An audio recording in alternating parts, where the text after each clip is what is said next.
got no win. Oh my gosh, he is done so.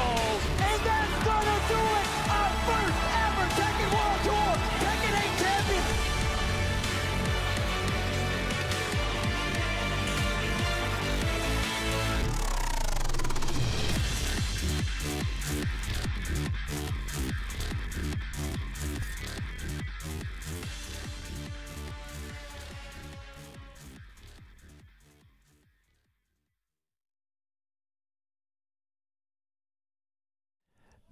SOOP Super Tournament 2025 here for the Tekken World Tour 2025, a Masters event. We're at the tail end of the calendar. I'm joined by the illustrious MYK.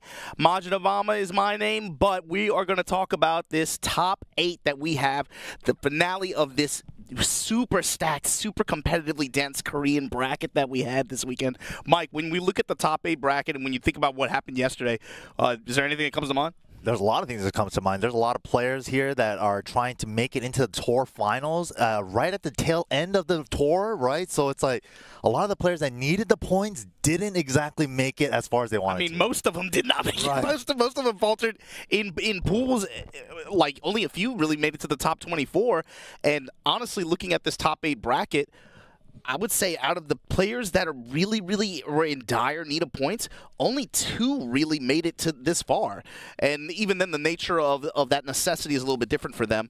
But as we look at the 8 players that we have here, we got to talk about, I guess, a little bit about how we got here, right? You talked about how this is the tail end of the tour. Man, we've been going at it since April, man. Evo Japan kicked it off. Put your 4s up. Knee got another title. Then we went to Mulgold at Combo Breaker, where he got his lick back, basically. Yeah, Uslan Ash took it in BAM. Atif at CEO. Tibetano set it on fire at Mix-Up. Uslan Ash again, another Evo title, the Emperor. Woo. And then Saint did some damage down there in Bolivia. Okay.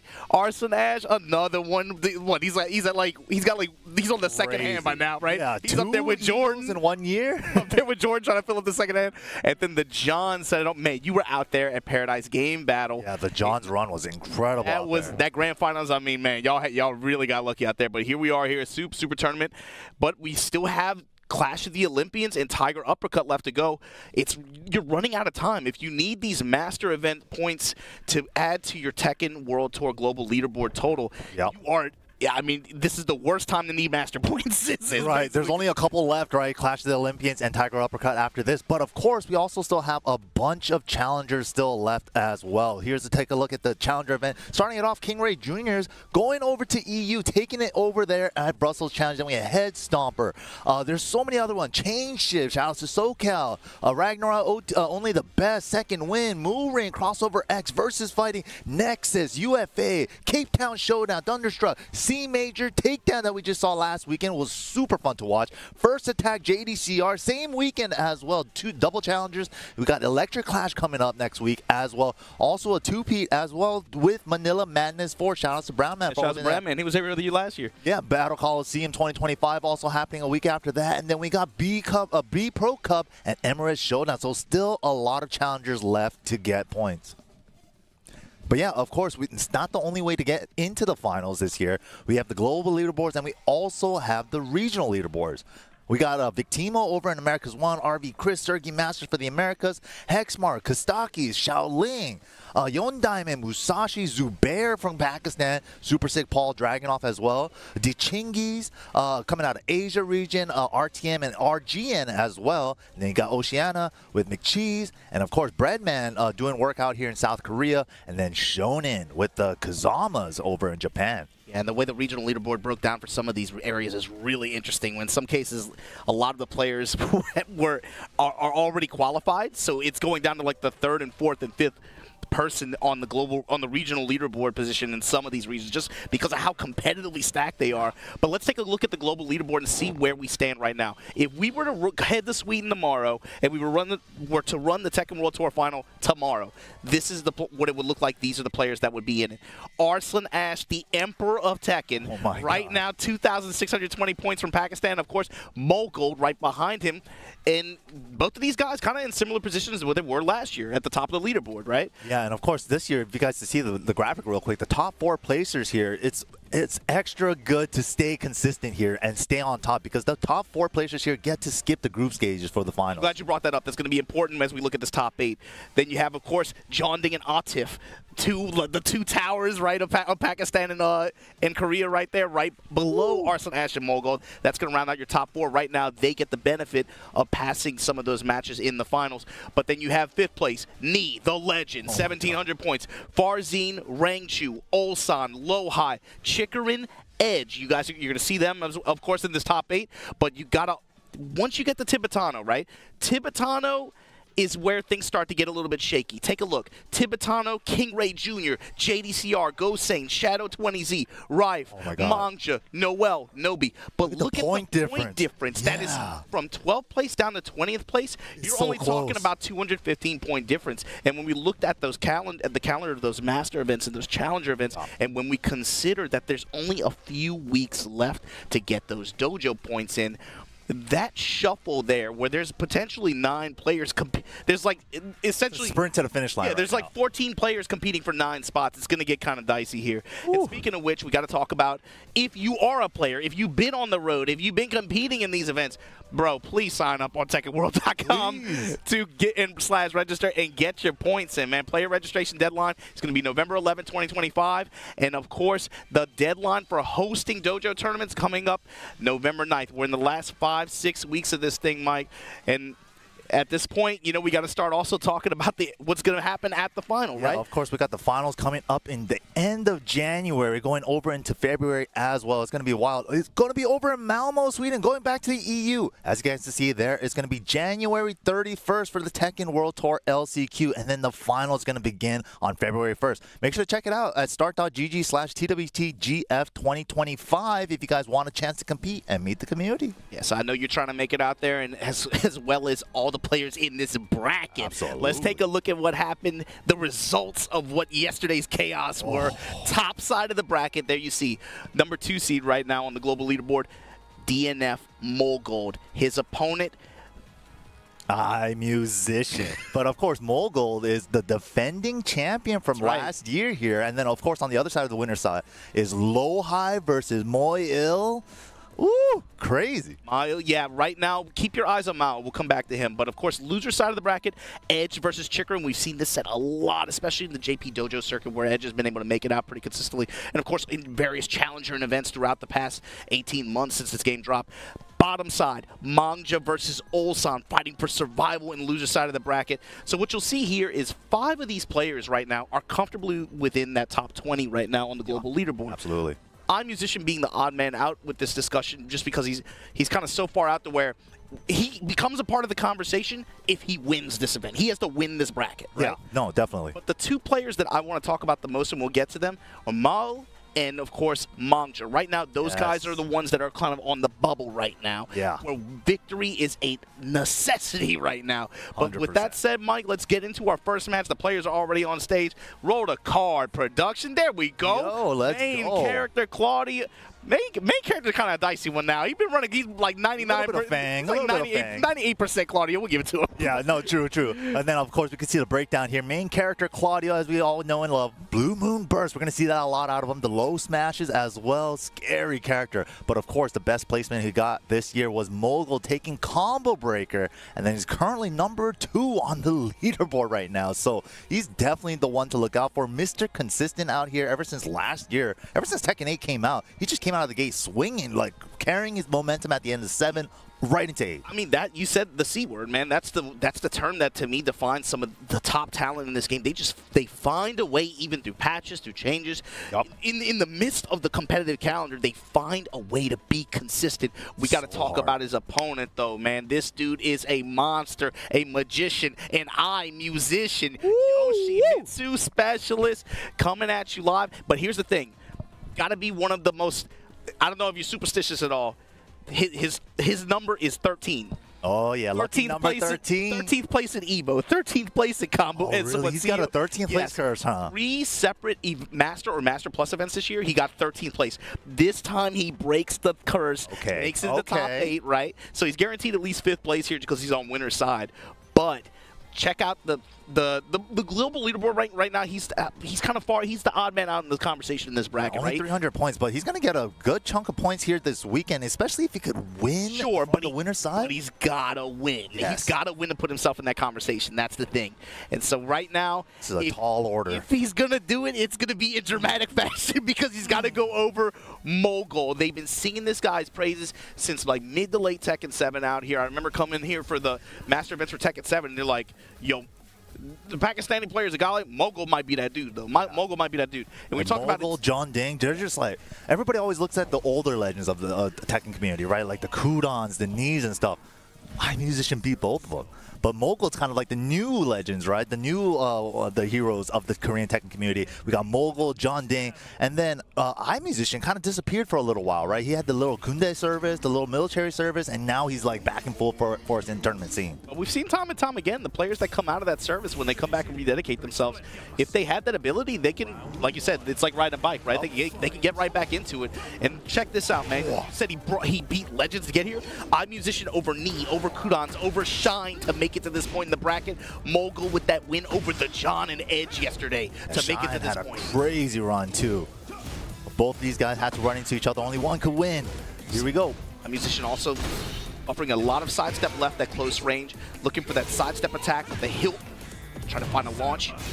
But just like that, Mulgold up in his grill, activate. Yeah, that back one's going to be a great neutralizer against Yoshi, man. We can't spin away from that. Good call out on the hit throw. Gonna get your float, still locked at the wall, charge blast, and the back one from range, Mulgold. Showcasing the Claudio classics here and the patented control style that he has. He's not afraid to get compact, he can play at range as well, where Claudio is best. And the throw breaks are there, the fundies. They keep out bad breath, not working out. That's something too about Eyemusician's style. It's really easy to get distracted with the tricks, and you know he's got a little big bag of tricks, right? But his neutral is so pretty, and he has such a good game sense about, I'd say like round tempo, right? Specifically playing around life leads. Yeah, no, that's a good way to put it. You gotta hold on to your lead, and he's great at doing that. And sometimes too, we get shades of him partying again. It's like he's kind of more tame after the military service, it feels like. But I saw shades of him bringing out the party Yoshi again. So you can never count out which style of Yoshi he's even playing at. Yesterday, you saw him using a lot of fleece dance, like fleece dance in awkward situations, just to get chunks of damage like that. But again, I bring it back to like the life lead. And specifically, he has a really good sense of when players might get desperate or feel that sense of desperation in a match. Being down in health against Yoshi, especially with his ability, the built-in movement, and of course, you know, flash and tools like that, right? But Claudio's just doing such a good job of playing outside of that range, and also back one being a homing, retreating move on block. Finds a running two near the wall. Haymaker, and again, okay. Mid-strike confirmed, that dispel string.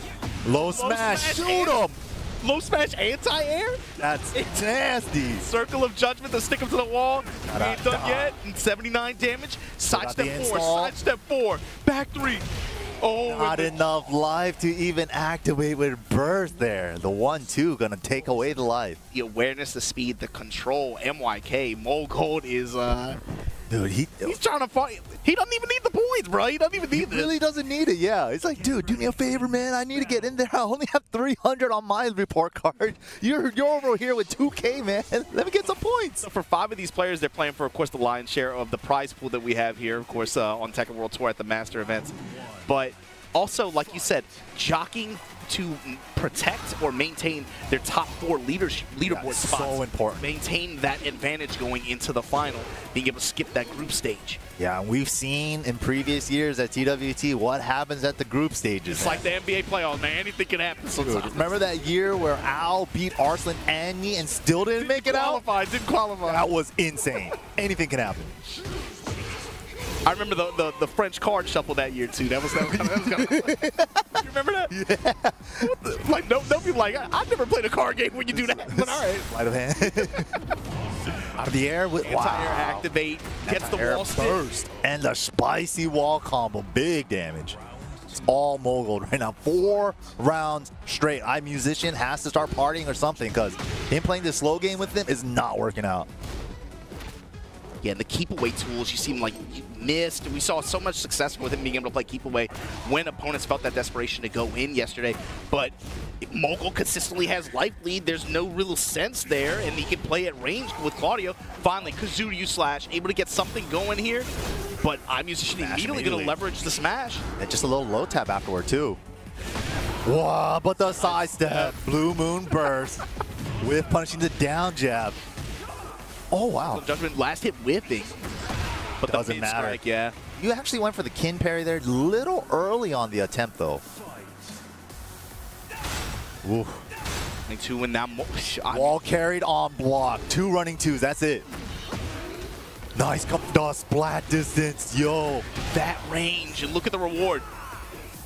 Nice combo and duck under the throw. Big punish again. It's all coming up. Mulgold.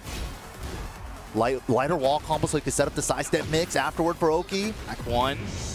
Mulgold on Oh, no way. And the my Blue Moon God. Burst just to finish it and bury him. Mulgold says, this is my, you must forgot, bro. It's been a year. This is my tournament. I'm trying to get the W again. Dude, it's kind of crazy seeing his run all the way to winners finals now. Now he's guaranteed top 3 here because he's qualified into that winners finals position. But his run at this tournament, it just seemed like a walk in the park for him. Mulgold didn't seem like he had any trouble at all. Had that set against the John, kind of just shut it. You know, it was able to pull the win out there. And then Ed, that set against Edge. Now Eyemusician, it felt like complete control on his side, man. And the thing with Eyemusician, too, is think about the run he's had. Yeah. Over Ni, Kudan's Shine, right? And then you run into Ulsan and that happens. 6 rounds straight. 6 rounds straight. First match of the day, man. That was crazy. I mean, Mulgold just played that match perfectly. It just felt like he controlled all the ranges. You couldn't move sideways either with the spins because back one's going to track you. It's just like his timing, his control of that neutral range was so good with that. That kind of performance reminds me a lot of, like, you know, it was obviously when Combo Breaker earlier this year, but I still think about that stretch that he had last year. Yeah. Where you covered the win here, and then we went to Sweden for DreamHack, and he almost won that tournament too against Ulsan, right? He was on a little streak there. Yeah, no, true. It was like 3 weeks, and he almost won like 3 tournaments in 3 weeks. I was like, Yeah, I remember that, yeah. Dude, it's always been, like, Tekken 8's been like the Ulsan Mulgold show coming out of Korea. They've been just killing it, man. John Ding, too, also. He's always in the mix, too. I feel like a lot of people always kind of, like, sleep on John Ding, but he's always in the mix. Speaking of which, look at that stage. Look at the next matchup, of course. Look at the bracket right there. Lowhigh versus Meo-IL. And, of course, the winner of that's going to be going up against Mulgold in the winners finals. Mulgold already in prime position to try to make it a repeat comeback again. But let's go ahead and take a look at the player card. Lowhigh with the Bryan. You know, earlier on in Tekken 8, we saw him bust out the Shaheen again, most formerly known as the Shaheen player in Tekken 7. But in an interview, he said, why don't you play Shaheen anymore? He doesn't have the 2P white pants custom, man. He misses the white pants. So, full-time Bryan main now. First place at Ultimate Fighting Arena earlier this year. 1440 in points right now. So, he's not doing too bad on the points. Of course, if he could solidify that top 4 spot, even better. But we got to look at his overall point report card. It's interesting, too, seeing his approach to the character kind of separate from Ni and maybe some of the other Bryan specialists. But, I mean, he showcases a lot of, like, he really, really likes taunt when he's feeling himself. Yeah. And you see him try to throw a bunch of different approaches at people, too, when he gets in that position to try to make them uncomfortable at the wall. It's really fun to watch. I think his ability to break down opponent defensive patterns and find those counter hits and be able to get that reward like that. But his opponent, man, and right now, in this top 8 bracket, this is the player who I think, when it comes to global leaderboard point implications, this tournament means, in this top 8 bracket, this is the player that it's going to mean the most for. Yeah. Meo-IL. Jack 8, might see another character, but he's been running Jack the whole weekend so far. Biffed at Evo Japan, of course, had that awesome set with Pina there, but this is a player who, right now, he has to basically win this tournament. He has to No pressure. Basically. Oh, man. Minimum get 3rd place, right? Right now, his spot on the leaderboard is 32nd place with 680 points. The problem is that 680 points is on the back of his master performances. So by making this top 8, override it, yeah. he only got 30 points so far, right? he's guaranteed himself at least 30 points.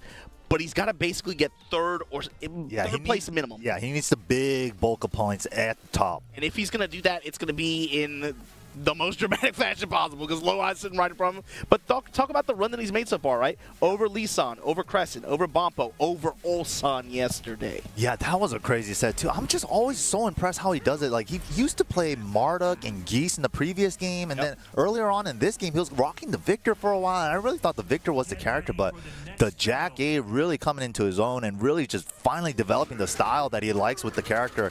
And let's see if he can do it against Lowhigh, though. And something that sticks out, too, about the way he plays, he likes to play a lot in mid-range, but maybe plays around up while standing 2 a lot. That -7 attack, of course, with the mid-high string attached to it. Sometimes finishing the string, sometimes not. Yeah, just the threat of it sometimes. But then also mixing that in with just raw Gamma Howl. Yeah. The utilization of a parry. Speaking of. Yep. So, because it's because of the 7-frame parry property there, that's going to be important. Watch out for that. See how Lowhigh plays into it. Red Bubble is going to spend it there. Wow, counter hit, standing 3, yeah. That's a link with the counter hit. Good damage as well. Yeah, you know, that move is really good for Jack because it's one of the easiest ways to transition into Gamma Howl for him. And he has that forward 3 or standing 3 1+2 follow-up, which is a counter launcher if you want to get too crazy on checking Gamma Howl. Yeah, before this orbital, that's going to give Lowhigh a good bit of return here as well as the Snake Eyes buff. Mao has had a really good sense of Lowhigh's timing so far. Lots of counter hits. Incinerator up to the 4th hit. Try to steal his turn back with the burst. Okay, keeping the turn going, but breaks the armor with the taunt. Reversal break. I love that sound, yeah. Beat this metal dumpster up. He just threw some fire in a trash can somewhere in a back alley. The actual dumpster fire. 1-1, Gamma Howl nothing. Wow. Parry Lowhigh with the vision. Even with the delays and timing mixed in. Whip. Wow. Punish. Hurt box wasn't there after the whip back 1. Incinerator this time going to push towards the wall. There goes the taunt tech trap. Beautiful. And then the meaty Incinerator ain't going nowhere. Round start homing attack. Oh, okay. We're busting up the legs now. Wasn't counter. Thruster kick, and then the low parries so far have been a big difference for Lowhigh just because of the momentum shift. You give this character and this player the wall, heat resources, Snake Eyes. Look at how just imposing his offense can be. Yeah, so scary dealing with Bryan after his wall combo, especially when they end with the Requiem ground hit. But opportunity here for Meo-IL. I mean, he has to take advantage of it right now. Full crouch mix that time. Okay, bull rush. Wow, how did he know? How did he know? Counter. Okay, that's a link. Nice little pickup off the side. Nice. Ties it up just like that. Off the toe kick punish.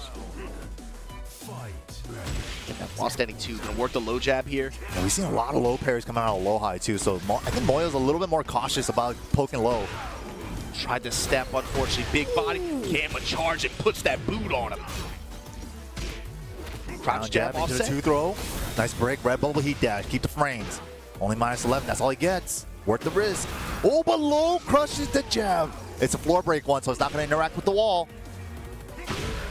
Hatchet. There it is, that risk. You know, sometimes you got to let it out. Especially when you use it very rarely. Oh my god, great armor choice. And the mid check from Lowhigh. That's got to be painful for Mao, too. The fact that it all comes down to just that one little interaction there. So final interaction, yeah. When the games are so close like that, it's like, dang, man, if I just didn't do this. But you got to move on. Next game already. You see hard commitments from him, too. Like, felt like a couple times Mao had back to the wall, Lowhigh with advantageous positioning. Big body, he's not even trying to step. Yeah. He's like, yeah, you know what, you're in heat. Just go ahead and do your thing, man. I'll wait. Wow. Catching him on the 2nd hit is huge. Yeah, good reward. That's a dangerous streak to do at this level. But back to, here we're going to get the engagement. Full crouch mix. Howl and clap it up. Make some noise. Ooh, okay, we switched up where we're placing our lows now. Oh my god, to counter the cannonball. Meo-IL with time. Making it really awkward. It's like, how do I attack this Jack, man? Anytime there's a gap or an opening, it feels like there's a Gamma Howl there. Light jab check into the down forward 1 hit confirm. That's the way to start. Punish with a throw, still breakable. Cross chop, though. They wanted the side switch. Gets his tornado, gonna get the extension with the heat here. Just barely got it was a light wall tap though, so he didn't overcommit. He got the Terra Pulsar, this time grab break. Unfortunately, and the Estus. Lowhigh gonna drop the back one on him. Tuck under the 4-2. Pressure. Left knee out of range. Just a little low tap. What a risk. Went for the gusto. Very safe combo from Lowhigh, and it's enough. After all that timing fishing, he throws that out and just gets launched for his troubles. Lowhigh now with the advantage. Sometimes you gotta believe in your reads. Ooh. For that plus frame. Back to guard. Yeah, a lot of dash blocking coming out of Lowhigh, just pushing him with intimidation too. Got hit by that back two in the first round, and it's been completely nullified since then. He's just gathering his timing with each one of these dashes too, and he's not getting clipped. We'll activate there. Wow, that's the wall. Nice. Perfect time to check him with the up forward two. Got the confirm too. Oh my goodness, get up. While standing 4, particle shield this time to push. Wasn't counter, still got the advantage though, +4. Leon just takes a while standing 4, that's fine. Boom! Oh, could have went for the just frame block, but it is just nice. Raise the roof combo. Sick combo. Oh. For the wall spacing heals that, he gets a special combo. He lays on him. And the pancake press, that is a thick robot.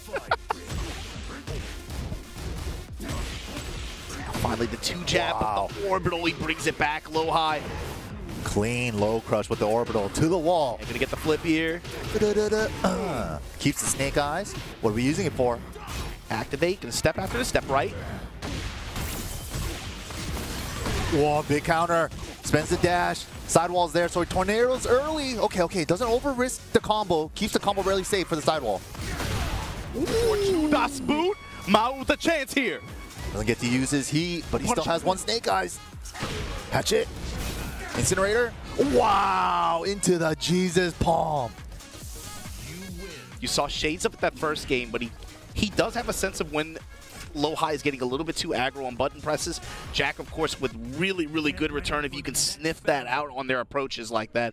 And you saw him getting pretty insistent upon it. Lowhigh had a good sense for when he wanted to fish for some of these forward 2s earlier rounds in that game too. But the last round or round and a half, I thought Meo-IL was just on point with it each time. Yeah, it's like Lowhigh kept pressing with like this, like just dashing in his face, like trying to bait a reaction, but Meo-IL not biting, not giving up the time. As a counter hit tool, it's just such a Uno reverse card. Oh god, that's a big whiff. The angle wasn't right, so he was farther away on the ground than he expected. Worst whiff, the worst. Ooh, nice. Gets up into the taunt, double pumps it. Hanson on him, giving him the thriller knees. Activate. Counter. Oh my god. With the charge. Okay, had to break that, but breaks the glass with the heat smash. A reversal smash there, going to give Lowhigh the advantage going into this third game. Second round. Stepping with Hatchet. Okay, now he's actually cashing in on the attack timing. Finally, an uppercut. Meo-IL is 2 though. I've done enough empty dashes. Go for the hatchet, but boom, down forward 2 on the wall now. Pancake press. Sexy time. The Ottoman drill, baby, drill.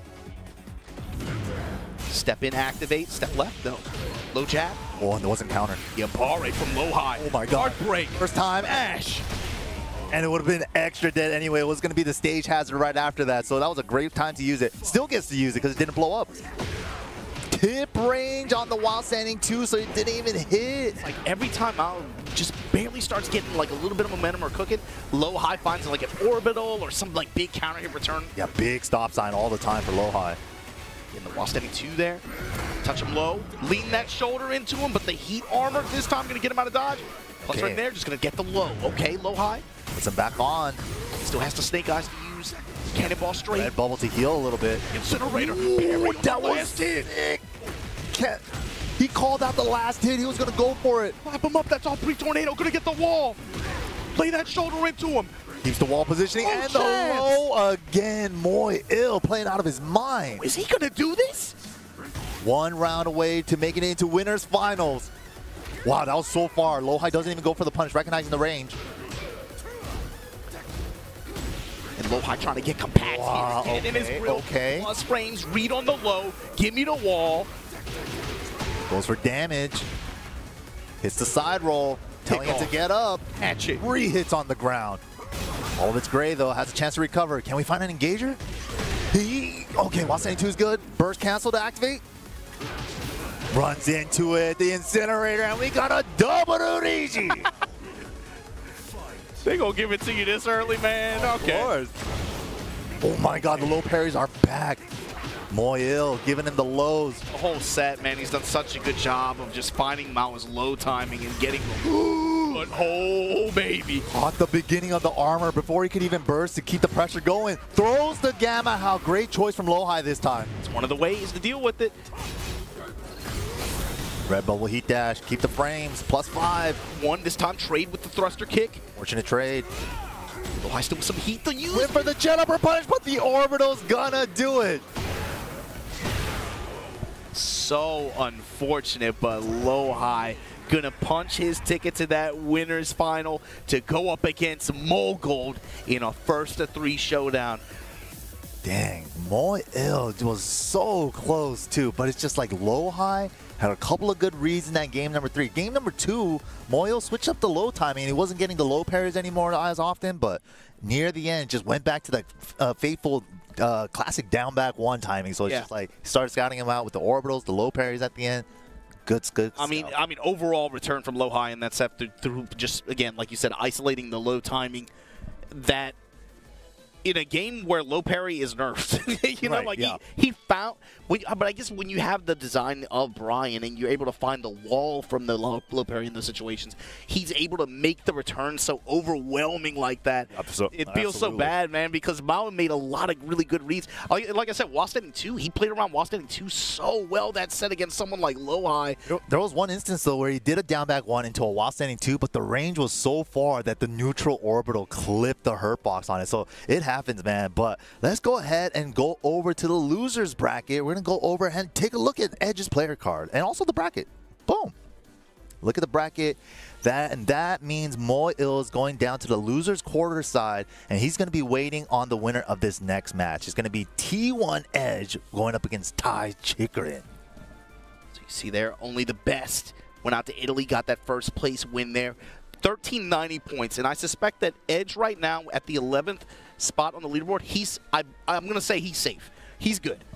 But I think everyone below him is a little bit nervous because, again, when you looked at the point leaderboard total at the beginning of the stream, you saw that there's only 215 points that separate 12th place from 20 place. That's 20 place. Actually crazy. It's like you could go to a dojo and get like 3rd place and you just shot up like 4 spots. True. Basically, you know? Yeah. So Edge is probably sitting pretty at this point. He's just trying to fight to try to climb his way up the leaderboard, maybe get in the position where he can maybe try to think about stealing that fourth place spot from That would be sick. Someone like John Ding or Atif or something like that, right? But of course, the guy on the next up on the leaderboard position, you know, Edge was 11th, and Chikurin is number 10th right now with 1420 points. 3rd in the regional leaderboard, but yeah, a couple of dojos entered as well. Damn, 12 dojos. This man be playing hella dojos. That's Japan, man. They really roll on those dojo Love events. To see it. You see, the main character is Lily, but he also has a very strong pocket Clive. He's been bringing out a lot in tournaments, so definitely, I kind of consider both of them as like co-main. It feels like we haven't seen him play Jin, and he's a Jin player. We haven't seen originally, him play Jin. Since like Tekken 5 DR. Yeah. Maybe the last time we seen it was in T7. But what's cool is Edge and Chikurin. Wasn't the last time he got jumped over by Akuma and lost all that life? That might. I want to say maybe a little bit after. That might have been that clip, though. That might have been the last time he played Jin. Do you blame him? Do you blame him for getting off Jin after that? But Edge and Chikurin right now occupy the same, like you said, they're in, what, 10th and 11th spot right now? They occupy the same position on the global leaderboard. Right now, this tournament for them, what it means is they're fighting to jockey for position to where they can get on the road, go to a challenger, one of those last 5 challenger events that we have. And really, realistically, it's 4 challengers because, of course, Electric Clash and shouts to Brown Man again, but Manila Madness are in the same weekend, so you got to pick between those, right? Divide and conquer. I mean, that's what happened last weekend, right? With a takedown and first attack. So it's like some players are going to go here, the other players are going to go there. Challengers are going to matter, though. Challengers, you still get a bulk of points. This is the point of the challenger where you have to make those strategic decisions like that.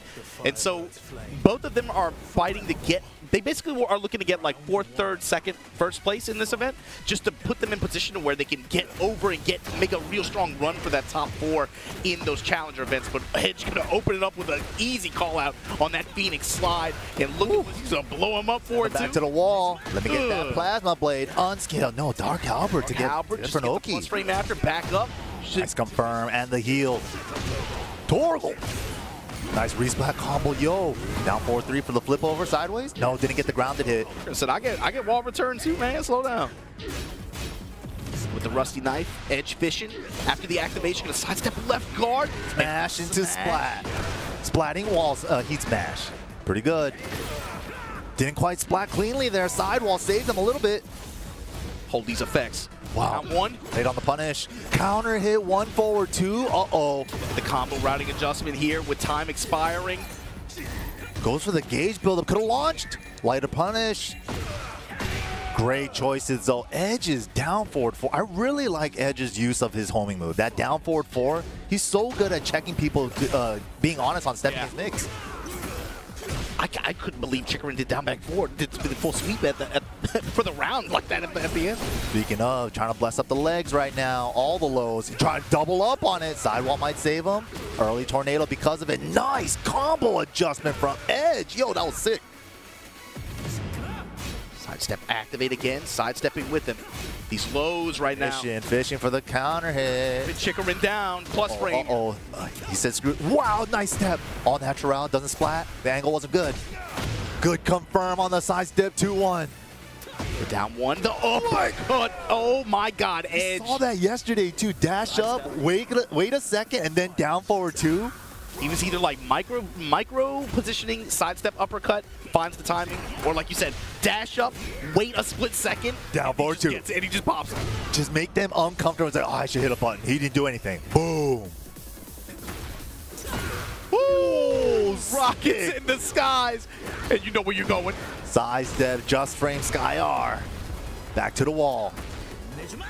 Are we gonna get a burst activation after this as well? No, we're gonna keep the pressure going.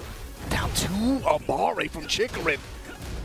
Baiting with double claymore, sliding, get that low, and the low to close it out, Edge. Looking good. Chikurin, though, we know he has another character in his pocket. Will she be coming out? Will Miss Rochefort be out here?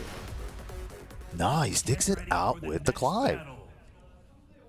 We did see a couple of parry attempts, didn't work out. Maybe Fares likes the parry in this matchup. Yeah, the threat of the parry, especially once you start eating wrong pressure like that. Exactly. You have that threat of it. You saw even Edge kind of play into it at one point. He had significant frame advantage, but I think the threat of the parry made him just like, I'm gonna back off for a second. So even just like affording that little bit of breathing room where you go into a range where Clyde has all those tools, you know? Yeah, right at the edge of the breakable floor as well. Nice wall carry. Nice wall carry, nice damage. It's all coming up Edge right now, but Chikurin, opportunity here. Wall splat on the blastable floor. No, goes for Oki instead. Wants a clean blast. Flame bash, heat dash. Dash behind it for the... Little bit of... Yeah, a lot more Phoenix shift mids now. Edge was low parrying a lot out of the Phoenix. Yeah, checking with the Phoenix shifts and then going mid now. +2, yeah. Checking them. Dark Halberd to open things up. Break on the throw. Making sure he hits it, yeah. He is confirming it, rather. Yeah. 2-2 into Phoenix shift for pressure. Turnover. Now, Edge. The very counter hit. Sidestep 2 hit. Nope, didn't pull the trigger, but got the counter hit after. And look to the wall here. There it is. Yup. Now look at the gauge that he built on that Zantetsuki meter as well. Yeah, he has 2 follow-ups after the parry. He could go for real damage or gray life damage. The gray life damage builds meter for him, though. Yo, Sick movement. Double step, but the keep out down forward 2 is good. What's Edge going to do with it, though? All the resources. We're going to activate first, off the sidewall. Can we carry more? He tried. Just going to go with the rocket kick and push the dash, keep the pressure on. Dark Halberd. No, wasn't in time. Good attempt, though. Had the right idea.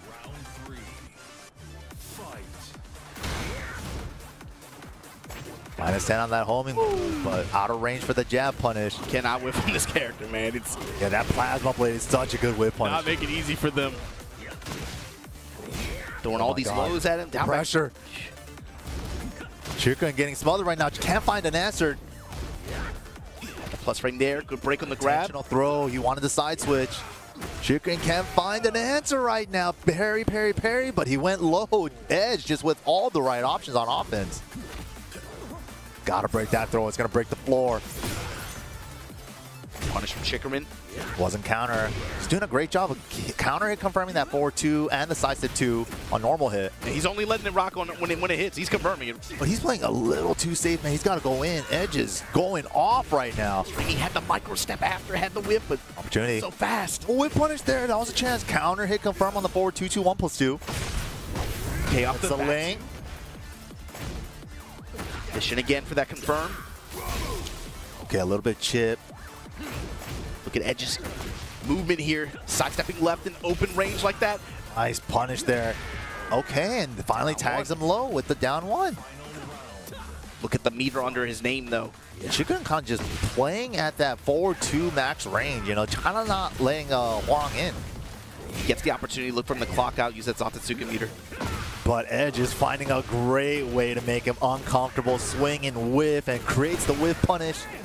Oh, but the combo doesn't work out for the forward blast. Reposition, get the splat, and Edge is going to send Chikurin home on the Pac-Man stage. Blinky not. Blinky. Bury him with the other ghosts. Edge going to be moving on through losers, and Chikurin, of course, the samurai, the samurai of effort in Japan. Right. As they know him, the only non-Korean entrant in this bracket, actually. Wow. And this is a place where he's had good success in tournaments here before. This time going to go out in 7th place. Thanks again to Chikurin. Shouts to everybody watching from Japan. Everybody watching from Japan as well. Dude, old school legend as well. He's been around for a minute too, man. But Edge moving on the loser side. So we're going to get to see his Hwoarang again. That's going to be going up against Meo-IL. Yeah, that's going to be the match of Hwoarang versus Jack 8. That's an interesting one. I want to see how like Yamaha interrupts a lot of the Hwoarang pressure, but once those lows start stacking up with the Dark Halberd and stuff. But let's go ahead and take a look at the bracket one more time. See how things are shaking down here before we get to our next match, which of course is going to be Mangja versus Ulsan down there. As you can see, both of these players made pretty significant runs earlier yesterday as well, but Mulgold and Lowhigh sitting pretty there in winners finals, and you can see a long set of favor between them. But Meo-IL and Edge, like you said, Eyemusician waiting in the wings to see who he's going to face in losers quarterfinals between Mangja and Ulsan. Oh my goodness, this top 8 has been crazy so far. I mean, the whole tour has been crazy, and if you missed anything, I need you guys to check out the socials, at Tekken, at B&E Esports, B&E Esports on YouTube. Follow the socials to keep up with the newest Tekken content, everything going on the tour, and to see more TWT 2025 excitement and updates. There's a ton of stuff going on in every corner of the world. These next 3 weeks are crazy, bro. This is the lock race. in. Everybody lock in. Who's going to make it to the final? We're going to find out. But don't go anywhere. More of this top 8 right after this short break.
A long time ago, countless stars were born across the universe, and a brilliant great cosmos came into being. The guardian of this great cosmos is one whom we love, the king of all cosmos. It's me and my mighty king of kings. One day, the king casually tossed a scroll he had found and accidentally destroyed Earth.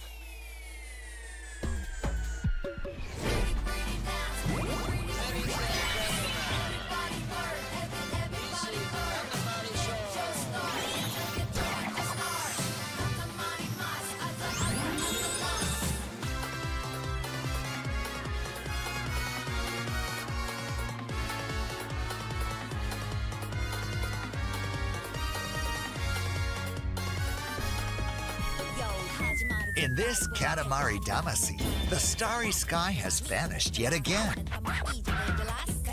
Now, time travel across the eras and roll up all things big, small, wild, and wonderful to restore the stars of the universe. Roll with ease using beautiful items. Oh, hello, new cousins. Wow, everyone's here too. A family reunion. Customize the prince and cousins to create a one-of-a-kind being. So wonderful. Battle with friends in Katamari Ball. A new universe of songs. Keep rocking and rolling to the beat.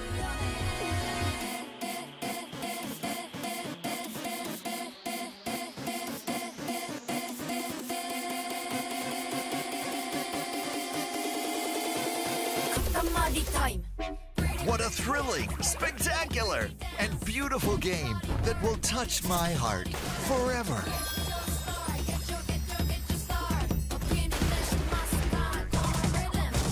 So let the good times roll and see how life gets better with Katamari in a story that begins once upon a Katamari.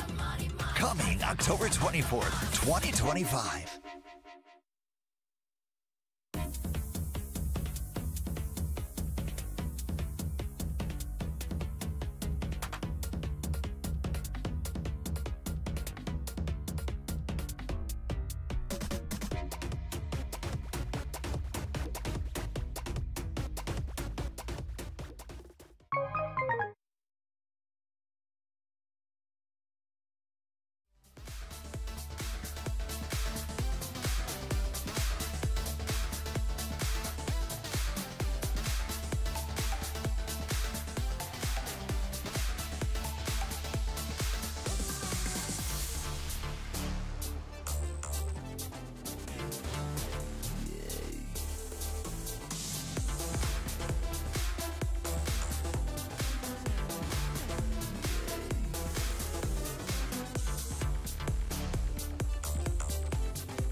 And we're back for SOOP Super Tournament here in Seoul, South Korea. Top 8 action has already begun. We are in the loser side bracket here, and we're going to find out who's the next player to go home.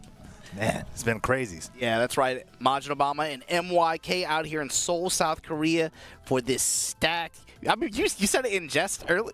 This is basically a Korean dojo event, but it's like, it just... That says something that it's a master tournament. You know what I mean?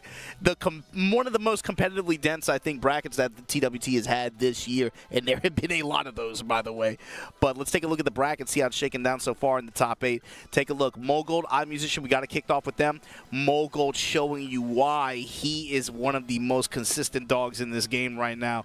2-0 finish. Mulgold punching his ticket for winner's final. His opponent there going to be Lowhigh, who just finished off Mount in a super close set. It was down to the final round, man. That was a crazy one. And, of course, because of that, Meo-IL is now going to be going up against Edge on the loser side. Edge able to edge it out over Chikurin 2-0 in a really convincing fashion with the Hwoarang over the Clive.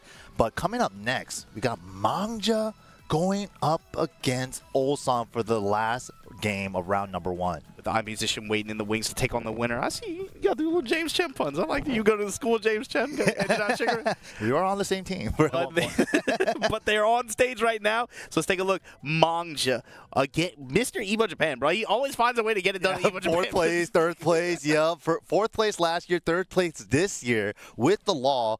But, man, as you can see right there, we were talking about it earlier. 12th to 20th place is so close on the global leaderboard. And he's just under 1,200 here. Yeah, he's one of the players who the issue is he really needs to do well at this event. I mean, basically every set that he wins, he gets an additional 30 points, basically. He was saturated on Master Event point collection at 9th place, so by qualifying, he gets 30 points. Right. Every set he plays now means more than the last one at this point, and it's going to give him a little bit of cushion. For example, he wins this set, I don't think he moves up at all. But if he wins the next set, that'll make a bigger difference. But the thing is, he's, I think, had periods where he struggles with consistency. Yeah, right now, he's kind of, you know, he finds himself at the top 8 of this very competitive event. His opponent, however, is Uslan with the Dragunov. A little bit of soul searching at the beginning of Season 2. Rocked a lot of the Lars at first. You know, maybe believing, too, that maybe Dragunov isn't as good as people are saying with Season 2. But Dragunov still doing it out here big. 2nd place at CEO this year. Currently 8th place in the global leaderboard right now. So he's Uslan's a liar, man. You can't believe anything this guy says. He's like, he hasn't even been playing Tekken for the last month. Like, I haven't been rusty in tournament. What did you say yesterday? He's been enjoying life. He said, I haven't been grinding. I've been enjoying life. Yep. Comes back, makes top 8 here at this stacked bracket, and yeah, you got to talk. You said Mr. 2-time EWC champion. What did you say at the beginning of that weekend? My tummy hurts. I don't believe in myself. My feet hurts. My character. I got an itchy eye for some reason. Like, something I ate didn't sit right. But Uslan out here. Mangja got a tall order ahead of him, man, because when Uslan, I don't know what it is, but it takes him a little while to get there, right? But as soon as he turns it up and it starts to click against his opponent, he just looks unstoppable after like game 1, a couple rounds or something. I love being able to see like what I like head-to-head versus shoulder-to-shoulder because you can see it in his body language. When it starts to click, like when you say when it starts to click for him, you can see his whole demeanor and expression changes. And then he is so good at leveraging his gifts as a player. And what I mean by that is like you'll see him so often just get in the compact play and just be able to factor in these micro side steps and just react. How often did we see him in speaking of open up with the uppercut whip one there? But how often yesterday did we see him just get in the compact play, find a plus frame maybe, micro sidestep, whiff, 1-2-1, instant salvo combo. Another one right there. Sidestep left, creating the whip, getting the wall splat with the engager. Yeah, that's definitely Ulsan's specialty. The phone booth boxing, he's just like an expert. Specifically, count the 1-2-1s. Count the salvo combos. He hit it so many times yesterday. And he plays at almost double the speed of a lot of players. So he plays usually fast than a lot of players. He's living life at like, what, 500 hertz? Never go that high on the hertz. I've seen way too many guys get OD'd on the hertz. Right. But here we go. Ulsan now backing up in heat. Cocked hammer this time. With punish from Mangja. Gonna put him on the wall for it. Activate. Here we go. What are you doing for Oki? Wasting Ulsan's timer? Nah, didn't get a chance to. Shoulder lead with the dash behind it. Does. Got a crouch instead of a sidestep down. Unfortunate. You definitely was trying to sidestep left. All right, ties it up. Mangja. Yeah, let's see what Mangja does at close range too. Whether it's working around 1-1-1 or back one. Yeah, both these guys have a 10-frame counter hit, G-Clef type of move.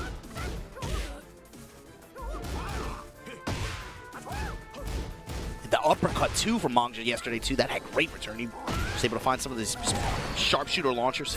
Yeah, gets a slide and a little bit of damage as well. Small lead for Mangja, but he's getting pushed to the wall right now by the running twos. Oh, the Dragunov hatchet. All that just to stand him up and sweep him. Power crush, hit off axis, doesn't matter. Swung into the hitbox. The mid checks now. Sizing him up with the mids. Activate. Oh my god. Oh. Plus, where you going with it? Size him up with the one jab. Stepping with him. Activating. Wasn't counter hit. Waits out the heat and the big low parry from Ulsan. Brilliant. Furious rush. Checked. It feels like he's getting into that comfort zone already. He's starting to play like it. That low parry was like he's there now. Oh my goodness. Okay, but that's a good stop sign. The 1-1-1. Don't get too crazy on me. Look at this combo damage. Mangja auto combos here. Dragon hammer. 3-piece. The DSS3 did There's the slide, finally. What? That had to be a missed input. No way in hell he meant to do Dragon Tail. Especially in that scenario. Right? Maybe he thought he was playing 7. You know, he went for Rage Drive. Ulsan right back at you. Making it time. Trade. Yo, sick. That trade actually hooked him up. Made it so that he could kill in that situation. Good awareness, good pickup, good execution. To take it to the final round of this first game. Wow, threading the needle on the 1-2-2s. Let's bring down. Now we're starting to see the down twos. Now we're starting to see the salvos. Trying to confirm the 1-2-1 at the wall. Speaking of confirming, back 1-2-2. Oos. Yeah, Ulsan looking to break this hard wall, but now his back's against to it. 1-2-1, fight out of it. Salvo, plus frame. Advantage. Down 2. Throw for the side switch intentionally. 4-3+4 into the tech roll left to get slightly off the wall. I like that. The feint from Counter hit, run up throw. So close. Oh, what a rage on it. That's going to connect, but he put himself airborne, I think, with the 1-2-3, so this might not be full damage here. And he did. It wasn't full damage. One more interaction. Oh my god. Dancer's legs. Oh my god, just barely edged him out. Oh my god, that was crazy. Wow, the fact that 1-2-3, he caught him in between the 1-2 and the 3. Yeah. He has a little hop there, so he was airborne. So that actually helped Mangja there for a split second. And get like one more interaction. But Ulsan with the mid, closing it out. Here we go, though. Game number 2. A lot of breakable walls, 3 on each side. Round 1. Fight. See how Mangja changes up the approach at all again, opening up with a big whiff. Ulsan taking advantage, seen using pigeon. We didn't see pigeon roll at all that first game. Yup. Now that he earned the hard fought first game, now it's time to bring out the tricky stuff. 1-2-1. 1-2 fun. Here we go. And right back to it. Breaking the walls down. The spike into Jericho, the hatchet. sweep him. Nobody blocks his hatchets, man. Ulsan's placement on that is like 99% hit success rate. Why is that? Why? Because he earns it in neutral. It's like you whip one thing and there's the side step down forward 2, side step back 4-3 wall splat. It's just like, dude. And I get overzealous on my offense and 1-2-1. Insane, just dog walk there. Ooh, Dude, sick. Pigeon roll, pick him up. UCF2, Flat. the spin. Angle wasn't exactly right, but whoa. How did that spin? I saw the bottom of his feet on that sprint kick. Spend it on the dash for more. Yup. Nice suit. Wasn't quite enough. Wait. Opportunity? No way. Can he do it? Only a real master. Arrow low out of Only a real master. Doesn't even chance. It cashes out with the Rage Art, and Mangja makes the comeback with a pixel. Props to him for never, like, that's the kind of round I think most people would have just given up at some point. Some people do, yeah. Like midway through that combo that like Ulsan was popping, they would have been thinking about the next round. Oh my god, I'm at 1%. I can't do this. It's like, can't give up, man. Upper. Ooh, punishes the reversal there attempt. Rare reversal attempt from Ulsan. He was playing into that down 2 mind game. -1 on his. Watching this, I'm starting to remember, too, what Mangja was doing yesterday. Just the raw dog uppers, raw dog nunchucks for no reason. And then hitting. Salvo combo going to give Ulsan a chance here. Sidestep smash. Okay. Running 2, doesn't even let him use his heat. Was a punish instead of a, yeah, it was a punish instead of a counter. Good recognition. Not to finish that. Jab touch, down 2, throw, break it. Mangja eyes wide open on these throws. Keeping it frame type, jab into jab, and then checks him with the running 2 into low. Dang. Put Ulsan on set point, homing attack to start. Ooh, wait a minute. The miracle down forward 2 placements? The fingertips? To the wall. The angle's a little weird. Yeah, it doesn't work out for him. And a whip counter hit down 2, gonna go in the blizzard throw. Getting up for the wall, refill that heat. Whoa, didn't get the punish. Slide heat. Slide hit. Fill the heat. There's the smash after the poison arrow advantage. Smart choice. Mangja, too, you got to give props. He has completely shut down the throw game. Yeah, he's been doing great right now. Even the counter hit throws, you hear the effect. It's just like everything is broken. Dedicated 1-1-1, the down 4-2s. Yeah, he's on point right now. Counter hit, DSS2, big damage. Look at that heat, it's still going up. It's still going, it's already full, man. Big damage, big momentum, jab, sweep for no reason, slide. Mangja with the advantage after Dragon Charge, and then after the low, the smash. Mangja still in it. Yeah, drinking that green tea, so Hollywood. Get ready for the next battle. Ulsan stressed out now. He doesn't seem like his usual self. He's got to tap back into it. Yeah, closer quarter, not going to have the benefit of the breaks here, but the walls really, man, especially they really helped Mangja be able to make that comeback in that round that would have sealed his fate otherwise. Yeah, I really like this stage too because the corners aren't too funky as well. Real solid, nice flat walls. Here we go. And just playing off the jab strings, finds the uppercut. Mangja now. Oh, too low on the wall to get the tornado. Lead for the first time in the set here. Ooh, that neutral, the 1-2-3 keep out. Beats out the running 2. Now Ulsan kind of trying to find a time to place those running 2s. Big step though. Oh, unfortunate. The 2-1 whiffed. Ulsan in trouble here. Big whiff on the running 2. Chance, but no heal available. And just tags him low. Mangja taking the lead in the set. This is big. You felt it, especially once he got the life lead like that. Man. Never your turn. Never your turn. Slide pickup. All gray damage though because he got floated during heat activation. He just wants the real estate out of this. Give me the wall. Give me the positional advantage. Down 2. Running 2 with the sparks behind it. Activate. Flip over. Pigeon roll mix. Nah. Ignition switch. Different Oki. Down 2. The pressure from Ulsan right now.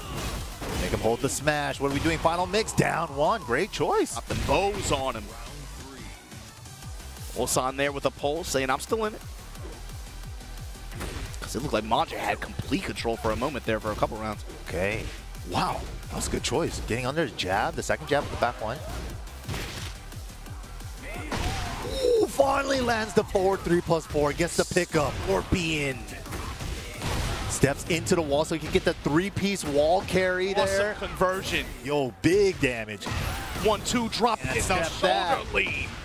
And the finish, Ulsan once again set point.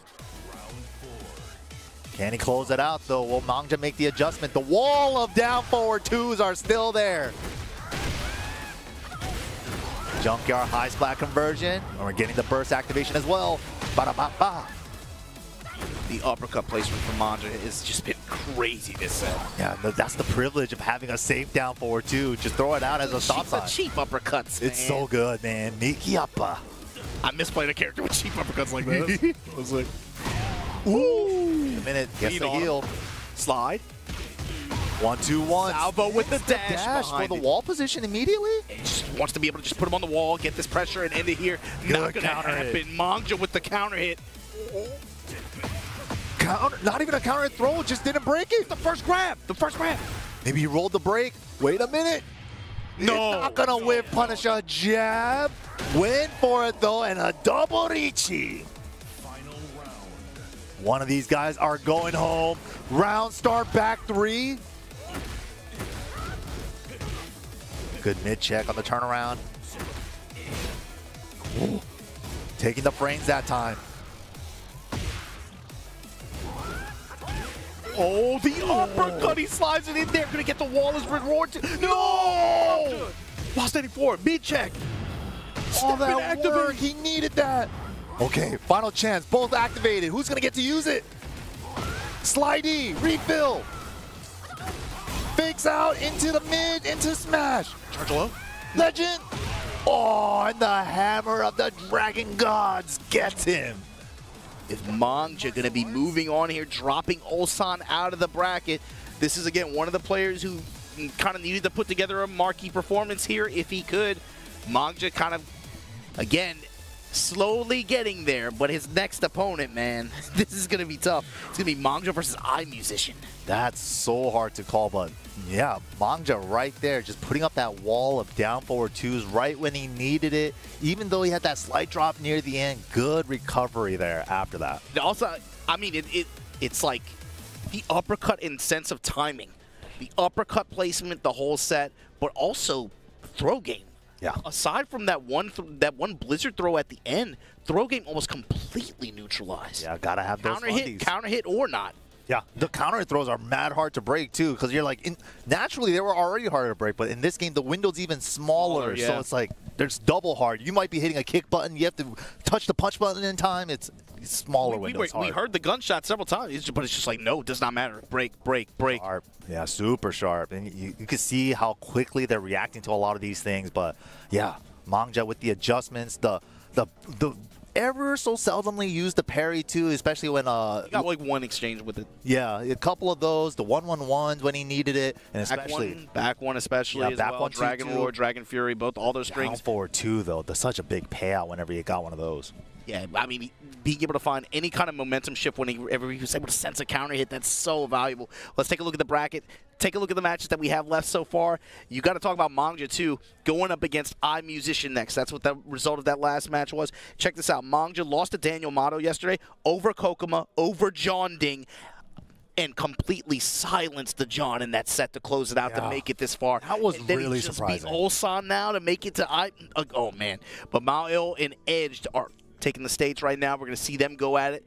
And again, winner's final waiting in the wings, Mulgold versus Lowhigh. Ooh, this is your top 6 so far. All Korean affair here in SOOP Super Tournament in Seoul, Korea. All right, so Jack versus Hwoarang. This matchup is a pain in the This is not fun. This is not fun. In the giant trash can. He's got to, I think, for Meo-IL especially, like, parry's going to become a factor once it gets to compact play, but he's got to do everything in his power to keep Hwoarang out. Yeah. He's got to be, like, the minefield. He's got to be particle shields everywhere. And we'll see him probably use Gamma Charge as well. He has had really good success using Gamma Howl, specifically finding, like, using it as a parry function almost. Yeah, absolutely. Gamma Charge to take away some strikes. We saw it one time in the Lowhigh set where Lowhigh called it out with the throw, but I have a feeling that Edge is going to call it out more often with the throw. Throw or, yeah, perhaps lows. Yeah, lows are also a good answer against it.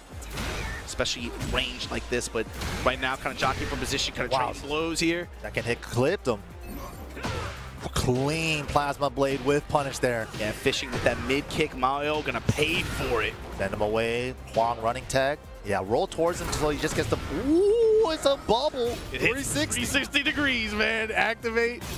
Stepping with him, trying to rotate around, take this wall.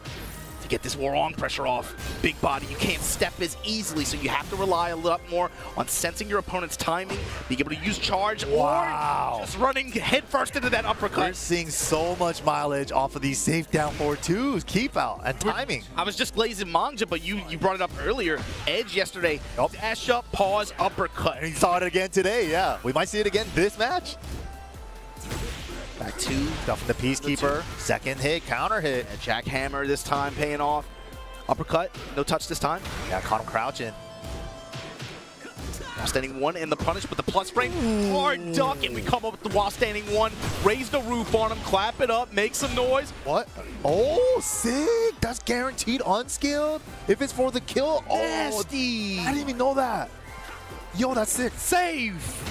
Yo, that was sick. Baseball slide for the combo kill. That was sick. Watched the game last night. Ooh. Thrust kick. Dodgers, baby. Vertical shield this time. Nice. Time and raise that roof again. It wasn't counter, but he still went for the flappy kicks, and he's paying for it now. Yeah, with the buff camera charge version. Oh, what are the these bull- routes? Okay, he's getting fancy with it. But finds the standing while standing 3 counter hit. I like it though, especially with the way some of these combos end. They can kind of catch you off balance and off guard, and Jack can get just chunks of damage for it. Yeah, he's been so good at using the while standing 3, or forward 3 now. They're both of them.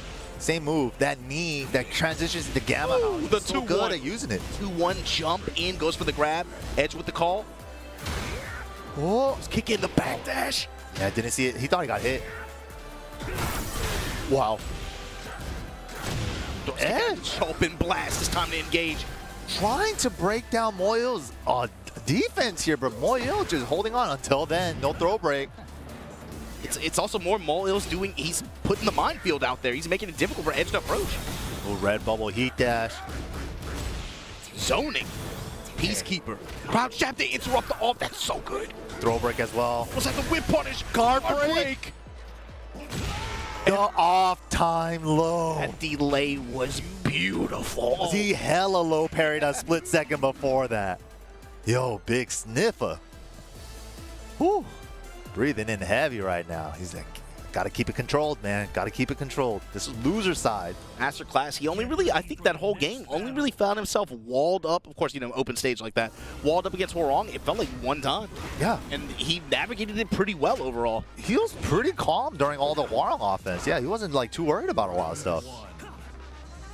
That was mostly just interacting in mid-range, and he just got the return. Wow. Load him. Make some noise. Tornado. Classic Jack 2. Drill arm. Out.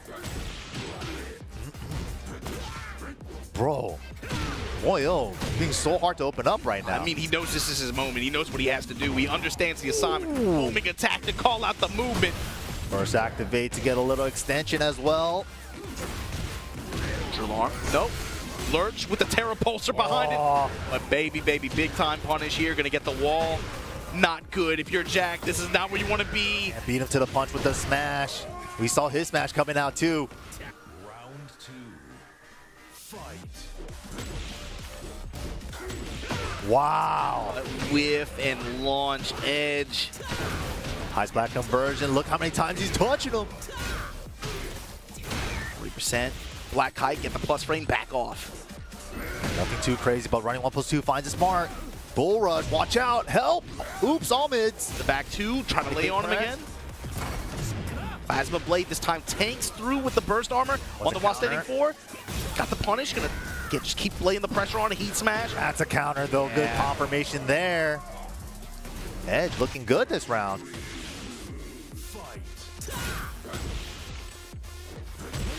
Okay. Crouch jab, jackhammer. Edge kind of playing like a reverse. Arc halberd to go under the attack like that. Particle shield. Give him a little bit of range. Trade with the down forward trade. two. Oh man. He was ready for that trade pickup too. Edge's keep out game, man. Stepping low. Rotate around just to put, yo man, you big body on the wall like this against this character. Oh, second armor wins. Break it and finish. That was Meo-IL got to go to stage select immediately. We're like, yo, we're rolling. We're rolling on Yakushima. We're rolling on going back to the Coliseum. Yeah, how good is his stacker skills? Just like, can he hit it on the random? They going after Chauncey Billups right now. We got some gamblers on the stage here. Ooh. No, but we're going to Phoenix Gate. Got wall explosions on the top floor, and then once we open up a little bit, floor blast.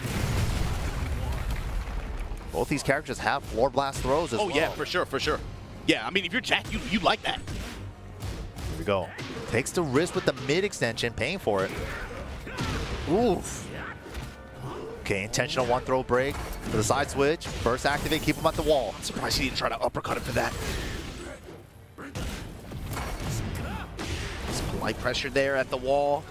Edge gonna get his activation and then just walk out. Yeah, but they're willing to go back to neutral. That's fine. Gets his life back with the heat smash there on block. Both of them healing a little bit. These things on block. Oh. Unfortunate. The uppercut just barely finds his mark. Some of these throws, too, if you're Meo, you're not even doing these with the intention of them hitting. You just want to reposition. You just want to get back to open stage. That's a lot of the strategy on high-level throws, too. If my throw break has the 180 switch on it, use it. He bet on that string a couple times yesterday and it had good return, but Edge wise to it. Getting good punishment here. Dark Halberd working in the lows to call out some of these mid and high. Nice, man. Exact perfect punish, minus 15, down forward 2. I want Mangja and Edge study. Right? How did he know? That was so good. I want that man tested. Test that man. Give us the results 2-3 years later. In a tweet, we need a tweet, black background. Hey guys, let's talk about these test results from 3 years ago. Okay, bro. Wow. Uppercut! Oh my God! Dude. On the jab, bro? Yeah, you know what's gonna happen. Blow him up, bro. Like you said earlier, dumpster fire. Put him in the alleyway. Call the police. Thruster kick. This time, gonna get a lot of HP back. Wow. Fucking call out on the guard break attack. Nice try, pal. Activate. You know what character I am? Well, you know where you are right now? here. Stomp the yard. Oh yeah. Desperation Razor. Nice try, pal. I'm Edge and I'm moving on in this top 8 bracket. Meo-IL, he had an assignment to do. Dang. Man, the path to do it was brutal. Super. Awesome performance from him this tournament, and good stuff to him. Going to bow out here at 5th place. Not Edge a bad showing, but definitely on. wanted the points, yeah. Yeah, for sure. Yeah, I mean, dude, like this is one of the roughest times and roughest brackets to be like, I need master points. I need master points now. This is a tall order for anybody to be able to make it happen. And you saw it. Well, I mean, looking at the bracket yesterday, there were 10 players here who were like, yo, there is like desperation time for them, and they need to perform at this bracket. I think that pressure is like a lot, though. You know, it's like, especially with the traveling too, like 20-hour flights all across the world. Just that's what I'm saying. Like, as a spectator, right? Like, as a non-competitive player, like, I cannot stress that enough. What I really appreciate about it is I like seeing that race at the end, right? Yes. I like seeing that, and it's so fun to watch, especially once we were talking about it earlier, where you have 5 events that are challenger events. You have three masters left. You have some dojos. Now watching players strategize which ones to go to in order to get the most return, that's mad fun to me, and watching how it breaks down. But man, as a player, like player perspective, you do not want to be going into Thailand or Kodo thinking, oh, I just got to get 3rd place. Yeah, right. Like, no, trying to do the best as you can, and every point counts. And it's like, dude, I'm already seeing a lot of players too. Like we were just talking about Eddie from EU did really well at Evil France, and now he's like traveling a lot to try to get those points and squeeze in there, right? But he's like, dude, I'm getting tired, man. Every weekend I'm in a different country. It's a stamina test too. You gotta, yeah. I'm glad you brought that up too, because you gotta get on the. That's the cool thing about the Tekken World Tour, right? It's a world tour. You gotta get on the road. You gotta get some stamps in your passport. But that does have a cost, man. It's mental, it's physical, it's an endurance run, man. It really is. And so you see, taking a look at the bracket, it's going to be Edge moving on over Meo-IL on that close to 1 set like that. But next, Eyemusician versus Mangja, Yoshi versus Law. How do you call this one, MYK? I do not know. One is a wild one. You know, it's like Mangja, we've seen the adjustments in that Ulsan matchup. The down forward 2 timings, the 1-1-1s, the back 1-2-2. Just truly playing Law as the counter hit character that he can be. And also with like the good mix-ups too with the slides. He just sneaks them in when you least expect it. But Eyemusician is the wild card here. You cannot call what kind of Yoshi is on today. So far, no crazy party Yoshi yet, but he could turn that switch at any moment. Yeah, I mean, I'm glad you brought that up. The fact that when he went up against Mulgold, he just got iced out. Like, there was no party, dude. He couldn't even get going. He showed up to an address, and they're like, bro, this is a residential area. We don't do a Halloween party? I didn't even bring a costume, bro. No, we don't believe in that stuff here, man. Like, yeah. And I'm calling the police. Get off my lawn. You know, like that. Get off my property. So my thing is, can Mangja play with enough control to be able to like limit his opportunity to be able to get a life lead and start playing around, start playing these mind games that he likes to do, especially at range, right? Yeah. But then Yoshimitsu has a sword, speaking of range. Hey, I love Pac-Man. I love this thing. As a Raven player, I love this thing. Oh, yeah. Turn all the quicksands into launchers. Love it. Quicksands, unblockable, just everything launches. All right, cool. Times. Good times indeed. Everything. Wow, speaking of, getting under the bad breath from there with slide is actually such a good option. Then step in with the dragon charge, let the smash rip. Huge lead right now from Mangja. He does not have to approach, you do not have to play this game, but that big cut from Eyemusician, Gonto. Oh my god, the finger! That did so much. That's a counter hit. Lucky did a splat. Little bit of chip. Already all caught up. Had the duck, no punish though. Oh, attack and cut him in the back. You gonna cut his back up like that? Round one? Throw it on the skillet and call it bacon. Eyemusician. Oh, the hilt of the sword. A god move. Sidestep one. And we gonna drop you down here. Yeah, talk the wall. Yeah, talk to Inky. Yeah, talk to wall. him. Green screen. Okay. I like that option. Spring kick out of the sword suite. Mangja looking for these confirms here. Finds a counter hit. Dragon hammer. Oh my god, he got clean around that. Okay. Spin a Ruby. Nice. Is that the wall? Angle? Yes. Oh, and because of the angle, he gets it. Oh, sick. Yo! Just stop it. Blow him up. Oh my god, that was fire. All these pixels. You saw the angle. Geometry major right there. That was such a cool back and forth Naomi moment too. Low parry to open things off. Oh, low parry avoiding the puddle for the floor blast? That's a hell of a blow up. Now who's gonna talk to? Yeah, I hate purple names. That's right. Insta ban. Get them no pants. Shoot him in your channel too. Spin it on him out of Dragonfly gets the low touch. Mixing Mangja with the uppercut. I got one too. Yeah. Iggy up. Cut him, spit that stuff. Wow, empty jump. But the second hit got a little antsy. Big damage, nice combo. Late break on the grab. Now, Eyemusician trying to play keep away here with for a high crush with that crouch dash. That was a CD2 cut. The Listerine spit, and again, nasty. Still got tornado. Still got rage as well. Why didn't he? Whoa. Okay. Yeah, he committed. Dang. Only 5 seconds left, and with the rage art, yeah. I'm still thinking about that interaction last round too, where it looked like Mangja was looking for the confirm on back one, and before the third hit, flash. Yeah. Mangja stopped, and then was like, okay, punish him big time. The back and forth right now between these guys is crazy. Okay, first activate to the wall. Yo. Boom. Didn't quite get the flip over he wanted. Intentional throw for the side switch. Low strikes, the 1-2-3s. Okay. The lows, the chucks. The smash, where you going with it? Grab. Oh, not enough. What? The miracle back to 1, do or die? Still got all the resources. Maximum carry. Well, got a lot of way to go for her do though. Flip over. Yoshimitsu, pick him up. Pick him up again. Want the whole piece Pick him up. Cut him up. Can't stay down, but can't get up. Wow, finally gets a chance to safely get up. Perfect delay like that too. Oh, the step.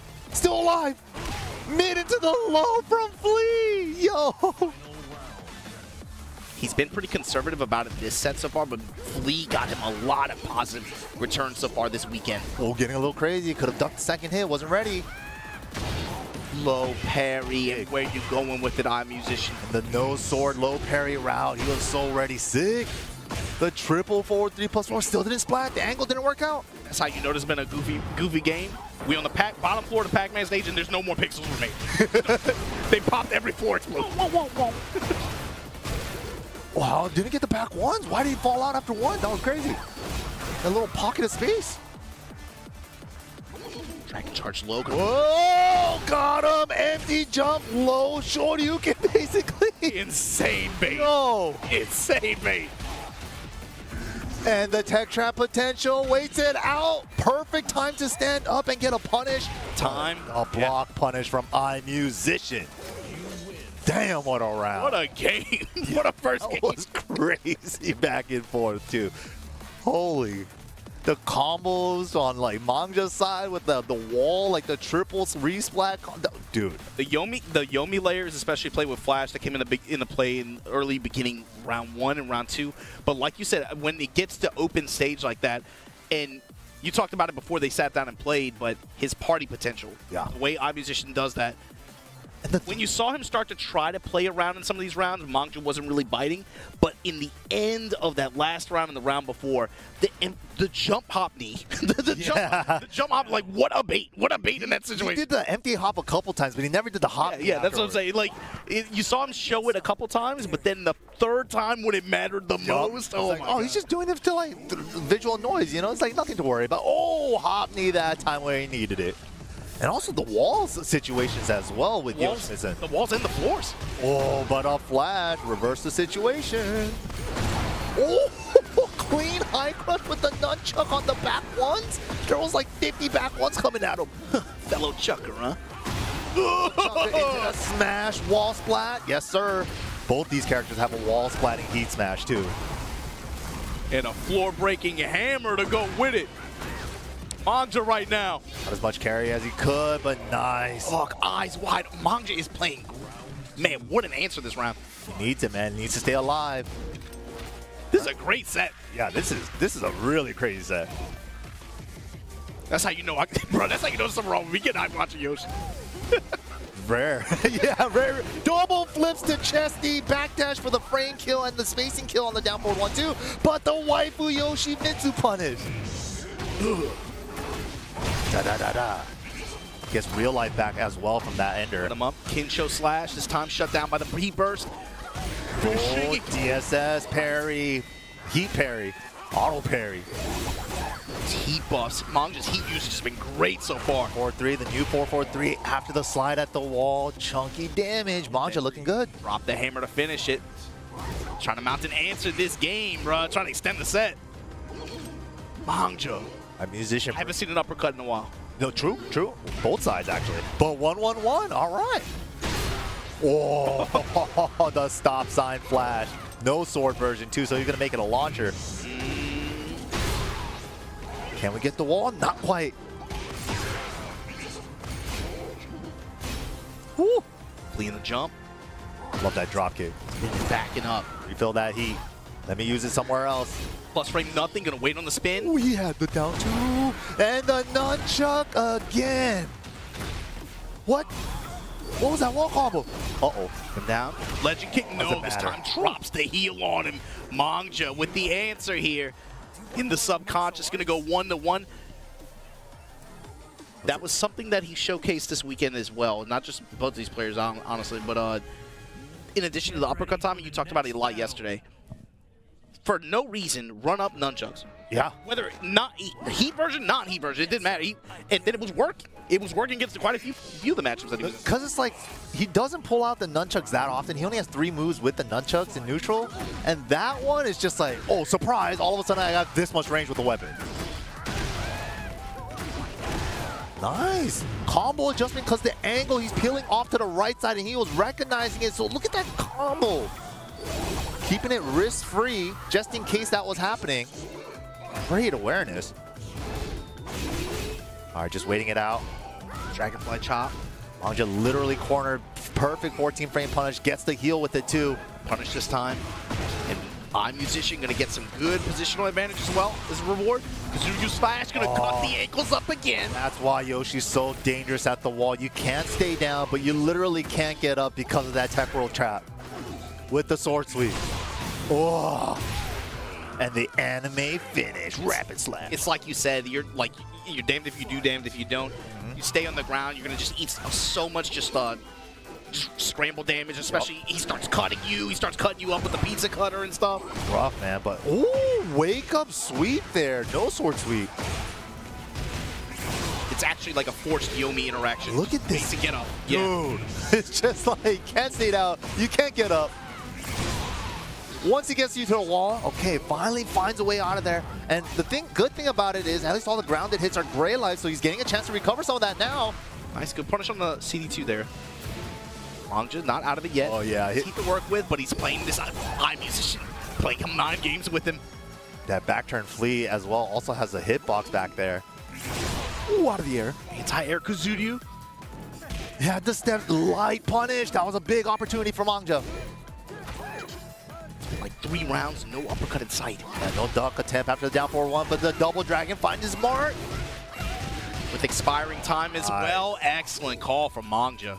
Yeah, don't even freeze the clock there. Just finish the regular wall combo to wind up the time. Use it all up. Okay, a couple of low pokes, both sides. Nice punch on the second hit there. One chop. Flea goes low. Whoa. Only the first and the third hit connected there on that. Doesn't matter though. It was kind of far away. Slide E. Yeah, whenever he has that tummy ache, like Mangja's so ready to like threaten the slide to get under the bad breath. I like that idea though. Okay, just the down 4, but the down 4-2 off of Eyemusician's side. Finally. Gonna get the wall as well.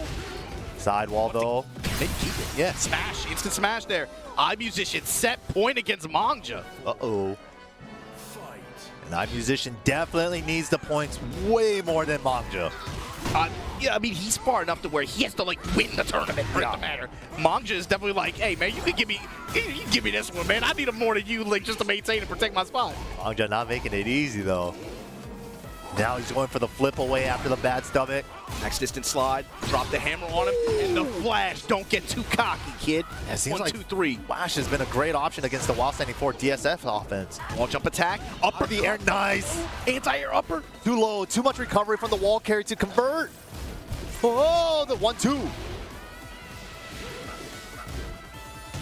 Are we gonna go there? Nice punish, and yes, sir, double reachy. Final round.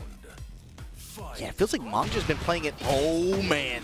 Great time to Side use step it. upper. That lifting hilt sword. Oh, if he got more off of that, that would have been crazy. Wow, gets under it with the Indian stance. That was awesome. Sitting stance to evade like that. Back to the wall for everything. Activate. Wow, spin away from the DSS offense. Take the wall. Add more chip. Healing a little bit from Mangja's side though. Dragon Hammer avoided with the spin and the slash kick to take it. You win. Great set. Eyemusician moving on. Here in loser's side of the bracket. Eyemusician, the wild card out here. He needs to win, man. He needs all the points he could get.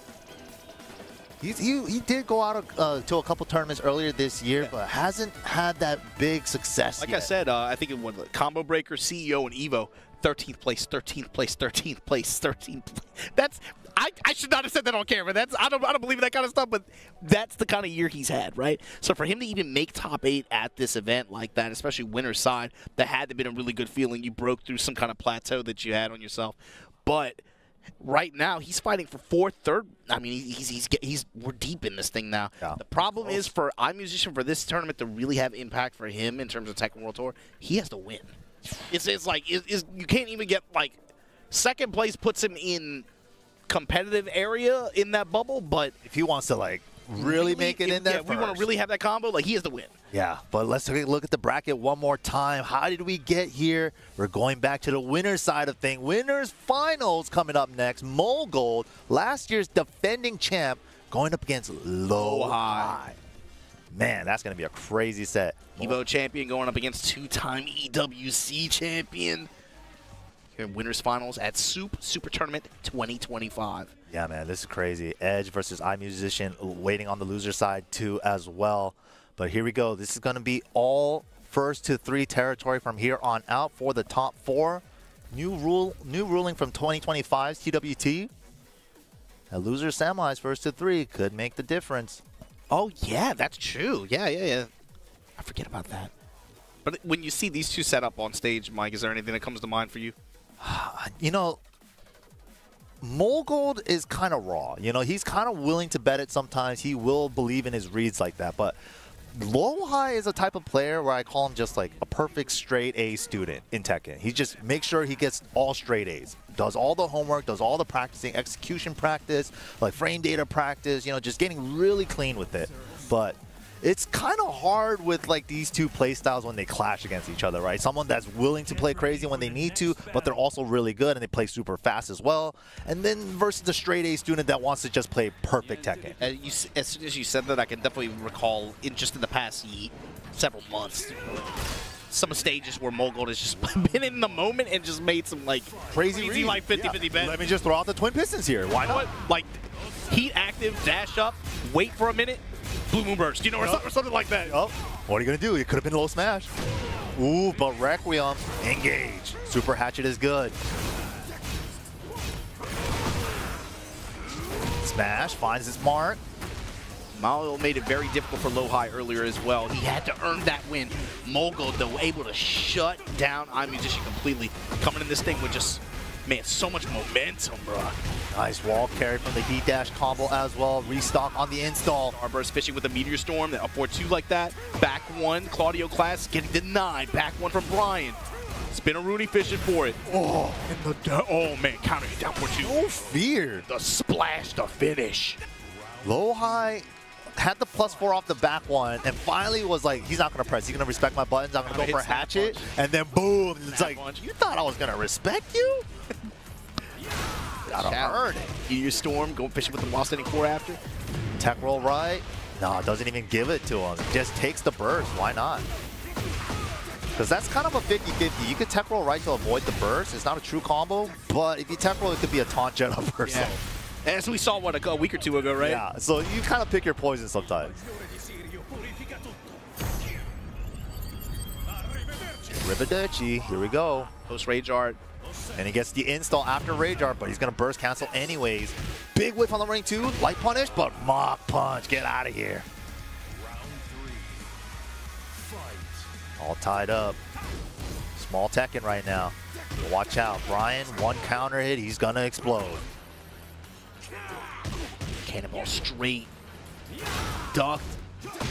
Oof. Counter hit snap punch again. Gonna be a big pickup here, gonna get the wall. Yeah, Mulgold's doing a great job with the down 4-2 placement. Yeah. Out of the air on the up 4-2, so not too much trouble for Mulgold. Again, that sense of timing as well. Keeping the frames after the burst, but the Blue Moon burst. Doesn't overextend on the wall combo, but the wild standing 3 from the face down feet away positions. The classic Bryan since 7. Spend the extra heat dash to get the wall. Going for the damage, up 4-2. Down 2 to check him in. Cleared the whole stage, then set him on fire. What a beast. And the Roy Batty outfit, and they're fighting in the rain. We in Valhalla right now. We said setting our opponents on fire and stuff. Fighting. Punish on the back 3-3. Crescent kick, check. Ugh. Give me the legs. Give me the smash. Give me the legs again. Lowhigh right now, sealing Mulgold. The one jab, the homing attacks, the incinerator, the hatchet. Tight right now. Yup, you can't get crazy on me. Great first game to Lowhigh there. I love the way that Lowhigh just always seems like he wants to stay in your face and make you uncomfortable. Even though he's not actually hitting a button sometimes and he's just threatening with movement, he's always in that range to make you uncomfortable. Yeah, I mean, at this level too, it's Bryan too, man. There's a natural sense of fear that comes with that movement with this character. It feels like he's always in that forward 3. Yeah, that moves range. Specifically forward 3, yeah. Yep. He's trying to catch you. He's like, when's he gonna hit the button, bro? As soon as you get antsy, boom, counter hit. Like that move I really associate with like Knee's playstyle too. Just constant, like just one jab, sidestep forward 3. Lowhigh fishes for it a lot as well. But that's kind of the thing. We always joked about Bryan pokes with counter hit launchers, but now more so than ever, I feel like the most often counter hit button we see from it is that 4-3. Yeah. More than even 3+4 nowadays, more than even like Cannonball Straight. Yeah, I feel like, especially 7, we were always like, yeah, 3+4. Yeah, 3+4 is hella good, yeah. But in this game, it's just constantly just like 4-3, 4-3, rotation, 4-3, rotation, 4-3. Yep. Delay, 4-3. Couple of cannonballs in the mid-range as well. It's time fishing. Yeah, he's fishing. He's fishing for it. That 4-3. And Mulgold not letting him get comfortable in that close range. Claudio back threes in the Meteor Storm. Sidestep 4 check from Lowhigh. Stuff. Yeah, keeping him honest. Bending but not breaking. MYK finally the homing attack. Able to get some return out of this with the heat burst again. I don't want to give you a taunt jet up or just take the combo. This combo hurts though. Oh my god. A Coliseum pump faking him there just to go in the heat smash. Lowhigh trying to take this second game. Those snap kicks from Mulgold. Momentum on his side. There's that little shimmy in his face. Like, am I going to do the button or not? Cannonball. Bryan is a zoner in this game. He legit is like a zoner. Cannonball straight, 3+4. Yeah, Cannonball straight again. Oh, for real, those are projectiles. You thought Akuma, he's revenge. Right? You thought Ryu Stand Fierce was crazy? Have you seen Cannonball Straight? Check this out. Boom. Incinerator wrapped around, no way. And the counter hit kick and the low to finish. Lowhigh finishing what he started. Yeah, the third hit, just realigning there on the incinerator. Such a good tool. I mean, that string is, like we've known since drop, we've been talking about that string is so good. It's got to be like top 5 install moves in the game. I mean, even like trying to get around, like you can't get around. Yeah, and then ever since season 1 where they made the third and fourth hit like extra safe, those used to be like jab punishable at least. Now it's like -2, -3. It's really good. Man, good confirm with the delay. The way he punished Mulgold for just trying to play compact and fish for back threes like that. Just put all those mids on him. Mulgold down with the answer though. Gets the high splat. Oh, wow. Oh, unfortunate combo under there. Interesting. Did he step it? Oh, Stage does have those awkward shaped walls. Yeah, curved walls a little bit. Just wants to dash pressure here. Ooh, power crush with the splat. Spicy. Big damage. Okay, Mulgold needs to gain some momentum, man. Yeah, it's like he'll have rounds like that, but it's been hard for him to get the game over over Lowhigh so far. Yeah, the momentum's been so hard to keep against Lowhigh. As soon as he gets one counter, it's like, oh man, everything I worked for just went out the window. He's been able to put sequences together. Let's see, Mulgold right now with heat gets a clean step on the burst, get a blue moon burst in this time. That was actually so good to go for the blue moon burst off the side tip punch because he was like 90 degrees this time, but the cannonball straight. Like you do all that work just to get cracked in the jaw. Oh, and then dude, that's like the Tekken 8 Bryan signature, cannonball requiem, baby. I'll see you in Valhalla. I'll see you in Viking funeral. Right? If only I could start yodeling. Ooh, jumping one. Back one again. Meteor Storm. He's been fishing for it a lot. That up 4-2. Nice punish. But Lowhigh is not really bit on it at all. He's not even like fishing for the forward 3 in his face anymore. He's just like pushing him. He's either willing to take the plus frame or just he hasn't like tried to even step it. It's just been a non-factor. Ooh, the down forward 2. You're gonna risk your counter hit timing on me too then, buddy. Check this out. Spicy. No smash? Yeah. I blocked it. First one we see this set. Yeah, I was like, it's about time.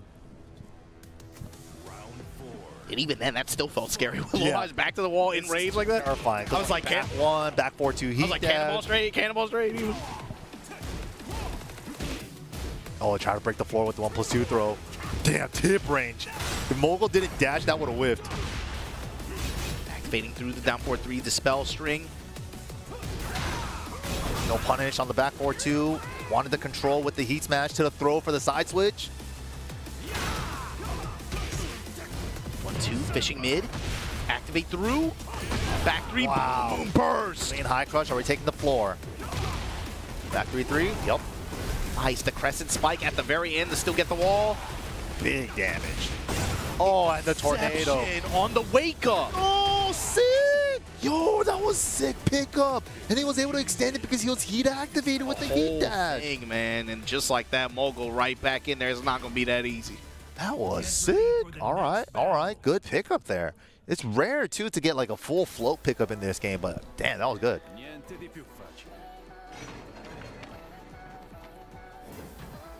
All right, here we go. Beach stage, little bit bigger of a stage. Walls are still very much a factor, though.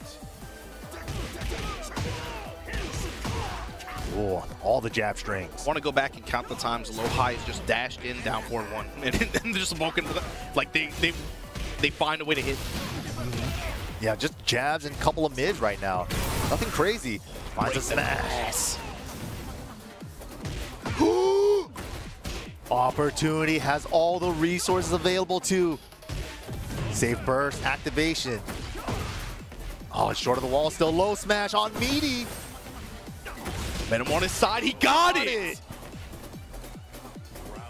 That started with what felt like a miracle sidestep on the flash. Flash instant sidestep down 4-1. Nice throw break. Fundies are still there. Oh man. Jab strings, mid touch, back up, Mulgold. Fishing with Requiem. Ooh. After the hatchet. It's down 4-1's add up so quick, and finally a forward 3. It's been a while. He just finds a way to land the mids, counter hit, activate. Wheel of options are turning. On the pickup again. Both sides trying to spring kick and getting countered by these pickups attempts. Caught an ambulance, man. Mulgold got third-degree burns. That's bad. Burned to a crisp. Taking the sidestep 4 away from him, too. 2-1. Fishing with the high mid string. Fishing with the mid that time. Punish. Nothing but small Tekken right now. Just jabs, down 4-1s. Mid high, mid high. Only a low. The lows are coming out now, both sides. Lowhigh's low defense has been so good. Bryan. Incinerate. Ags him. Ooh, Requiem heat dash. Safe wall combo and set point now for Lowhigh. Wow. Against the defending champ? Oh, well, not like this. There we go. Oh, 4-2 goes into crouch while standing forward. Check any movement there. 11 frame mid check too. He has the option to go into crouch or not. But 1-2-1, fight off the wall. Denies the burst activate. Save power because it absorbs. Wall sliding, 1. Opportunity. Yeah, this is the chance Mulgold needs. Gotta extend the set here. Sidestep 4. Jab strings running 2. Ooh. That close to the wall. And here we go. It's still set point. Lowhigh. Requiem to start it off. Full bar of heat to play with. Looking to extend. Down 4-1 string. With punish cannonball trade. So he's not going to be able to convert. Hatchet jab string. Incinerate. Wow. Pump fake. Pump fake. In the triple, so he made sure until he fully stood up and then got the taunt. Nasty work from Lowhigh. Mulgold is one of the most consistent players in this game right now, but Lowhigh, that dude is as dangerous as he's ever been. Former EVO champion now in Grand Finals winners side here at SOOP Super Tournament 2025. And so Mulgold now going to be waiting in the wings there in losers finals. We're going to see between Edge and Eyemusician who he's going to face next. Edge, Eyemusician. Eyemusician's a hard one, man, but Edge, he's just so sharp. He's another one of those super fast players, too, but the Hwoarang, man, he's like probably the best Hwoarang in the world, going up against a super tricky Yoshi player that he plays solid and he has a wild side. So it's like, how do you call it sometimes against that guy? Yeah, I mean, the thing with Eyemusician is I think for me, he understands match cadence and player psychology so well. He knows when to flip that switch. His sense of timing of when to do that. And you saw it even just like against the Mangja set, right? Okay, I'll just jump here. I'll just jump here. All right, didn't bite this time. All right, now here's when to do the hop knee. And it worked. Like, you'll just pull out stuff like that. Set it up like 3 times. It's like, now's the time. Hop knee. Boom. But all right, let's take a look at the bracket one more time. This is going to be the loser semifinals.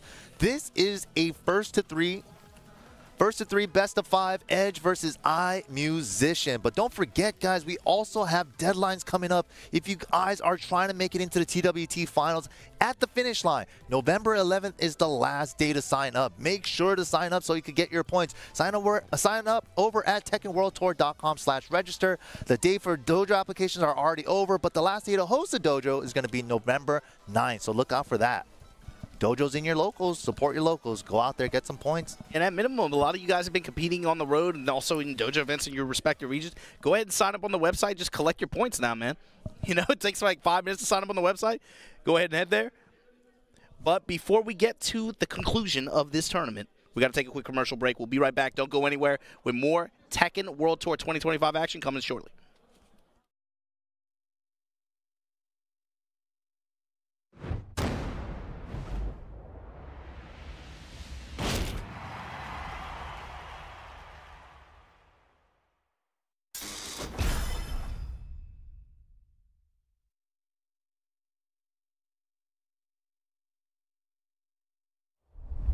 Miari's, born with crimson eyes, as foretold by her renowned fortune-teller grandmother, developed a deep fascination with wildlife, mimicking their movements, including during their clashes with foes for survival.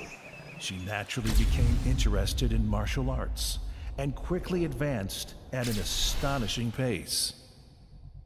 Before long, news of her spread, and skilled martial artists from all over sought to test their skills against her. Get ready for the next battle! Section 8! New Challenger! Jak si chcę mieć? Aka mam lecieć senso? Yaris!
Erna Gemanchnia Yadsan. Aviam Titu Tunskti.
manondro tanala ohatr'izany.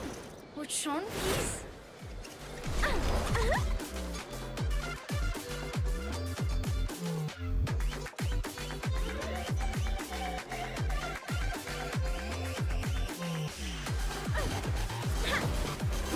Zao araka mamilay a.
SOOP Super Tournament here in Seoul, South Korea continues. We are here for the top 4 portion of the tournament. But right now we're going over to the loser semis. I'm MYK and joining me, It's Majin Obama. We got to talk to them about the branding of this term. SOOP Super. This kind of, we talk about the event branding a little bit, but we come up with a better name than that. Maybe just Super with 2 O's. I don't know. All right, we'll talk to them about it. Anyway, we got to talk about this top 8 bracket, the finale here of SOOP Super Tournament 2025. Mulgold, Lowhigh. You guys just saw before the break winners, finals of this event, and Lowhigh, former EVO champion, burying Mulgold 3-1. Mulgold going to be waiting in the wings, the defending champion of this event, like you said, you were here last year. But to decide who is going to join him in losers final, it's going to be a first to 3 affair here now. It's Tekken World Tour 2025. So losers semifinals, first to 3. T1 Edge, T1 Eyemusician. Team kill. These guys know each other very well.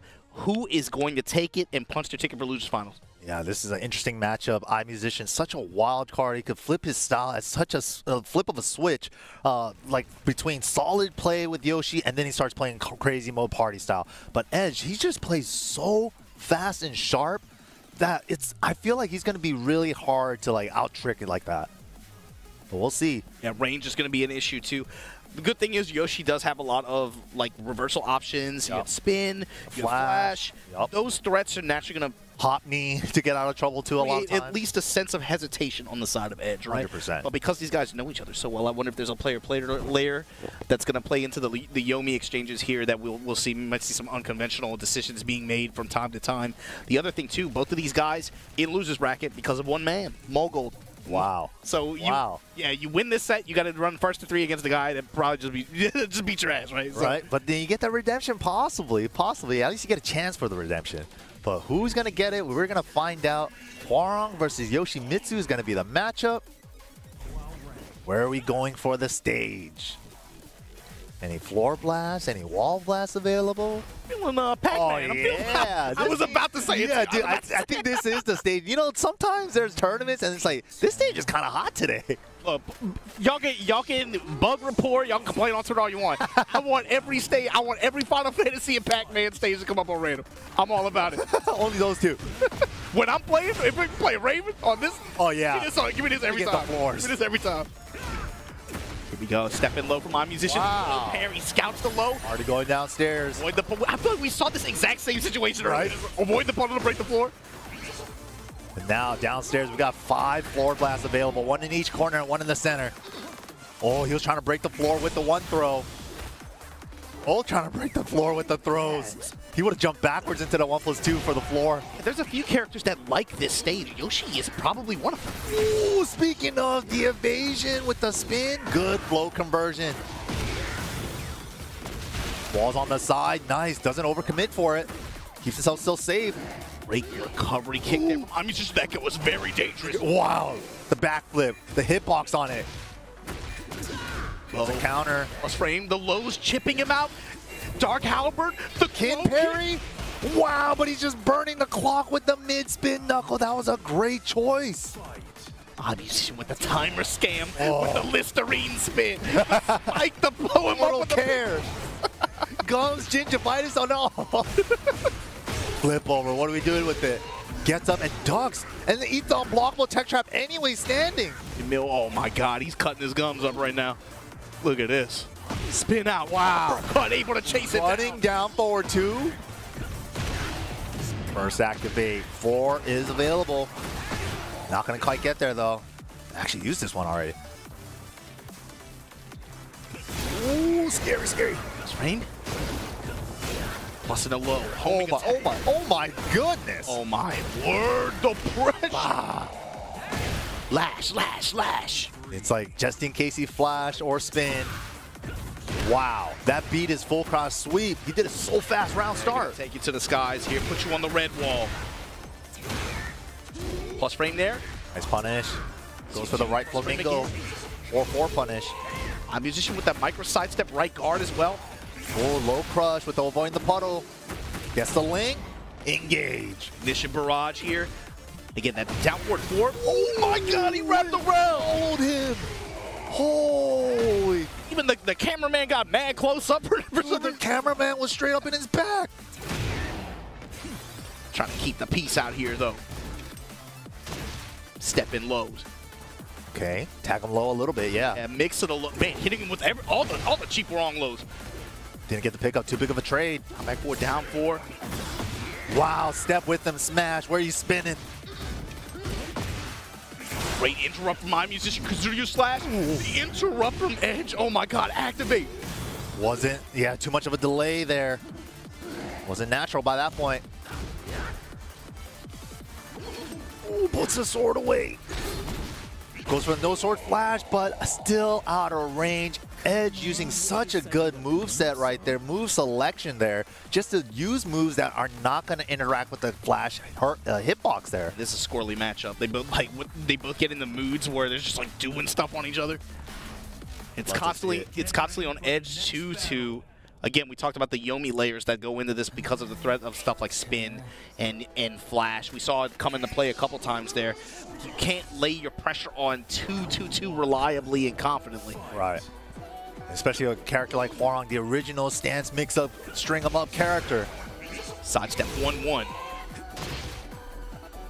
Pizza Cutter just going to lay some chip damage on there, but Edge gets it all back just with these lows. His usage of his lows. placements on him, too. And this character has some of the best lows of the game. I mean, they're cheap as hell. Yeah, no parry this time. Ooh, I could use lows on you, but not you on me. Yes, as much wall carry as you can. Cancelable lows, safe lows. Oh, you got homing lows. What? Right? Stop giving him lows. There's all the lows he needs. Gets the link after wall standing 3. To go into Ignition Barrage, you get this heat. Wow, that's one way to deal with it. Big whiff here, and I'm just going to take advantage. It's a factor. This combo's going to take a lot of time away, and he has no more to heal. Oh, reset! Nice reset. Caught him. Oh, went for the finish. Risky Oki, though. Went for Oki one more time, and it was very risky there. Yeah, especially because, oh, man, I love the vision, the idea, too. Yeah. Like, the chip damage on him if, in the event that he somehow guards it and it eats up so much time. But the Black Kite keeping the wall positioning. Wow, great time for the crouch dash 2 there. Clean high crush. Parallel to the wall here, going to get great return after this heat activation. Gets the wall. Flip over. 93 damage. Yeah, just stay down and then side roll out. Wow, he swung into it. Stepping low. Again. CD2 has been money for Eyemusician all weekend. Flip over. What are we doing this time? Calls out him staying grounded hard with the forward 1+2 immediately.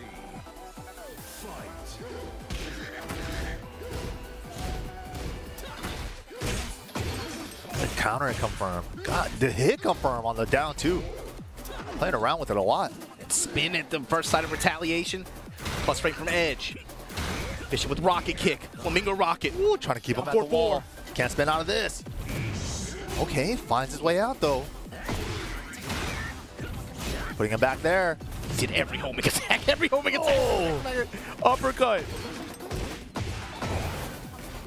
Full heat activated. What are we doing with this?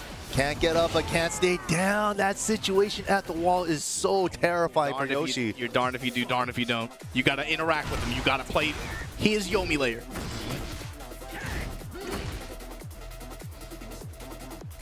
Ooh, a lot of neutral right now. 10 seconds already gone. Tries to charge it up. Bringing out some cheeky stuff. Wall 74 put the sword away. With punish. Great movement from Edge. Whoa, and that's what he used it for. Oh, it's so far-reaching. The Kazuya slash, and then here we go. To the wall, just short. The angle didn't make it work. Ooh, okay. Gets the heal. Smash and the wall pressure. Nice block. Not that bad, though. That was Yomi. That's like, that's Edge like, yo, we played enough. I know what you're going to go for you. We've seen that a couple times, too. Against Hwoarang's down forward 3+4. Eyemusician just spinning left to get to his back. Like, he's done that like 3 times already. 3 times. Yeah. Clear counter against that at the end of Hwoarang's heat meter, because it's like very common that Hwoarang's like to spend the heat dash on that move there. Edge especially, like, because he just wants to get pressure off again, right? So even if it just means a heat dash, like, he needs it. Yeah, let me get a little bit of chill, let me get the flux vibe. So because it's fast and a mid, he'll just go to it, like, not even with the intention of it hitting, like, specifically. Exactly. I just want the pressure. Might as well use the end of my heat timer for something. But Eyemusician has been on top of scouting that with the left spin. Ooh, okay. Yeah, that Power Crush ain't a homing move anymore in this game. Smash into a wall splat. Almost had the conversion. He was flashing the other way. He was flashing the other way. Goofy interaction. Oh, man. Edge. Able to rebound here. Takes a round, but runs right into that Eyemusician uppercut. Nice carry. Flip over. What are we doing with it? Wow, Constance 2. CD2 has been just paying bills for this dude. Spin on him, Power Crush. The layers. If this move doesn't hit, I got the armor afterward. Nice down for one follow up to Kazuryu with the dash behind it. Down for one challenge. Oh, again, 4th time. Spin left. Don't get to use your heat with that move, sir. His timing read against Ignition Barrage specifically has been so excellent. Spin out, spin and win. That's it.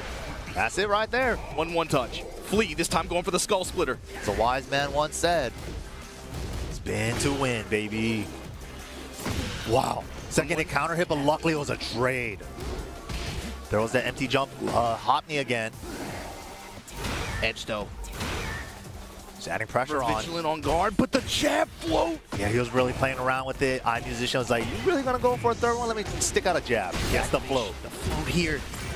Kados. Okay, okay.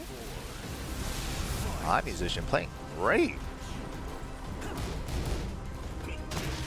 Okay, what is Edge's adjustment gonna be? Okay, just decides to take the full crouch low. Wasn't sure what to do against Dragonfly. Challenges it this time. Breaks the floor. Finally.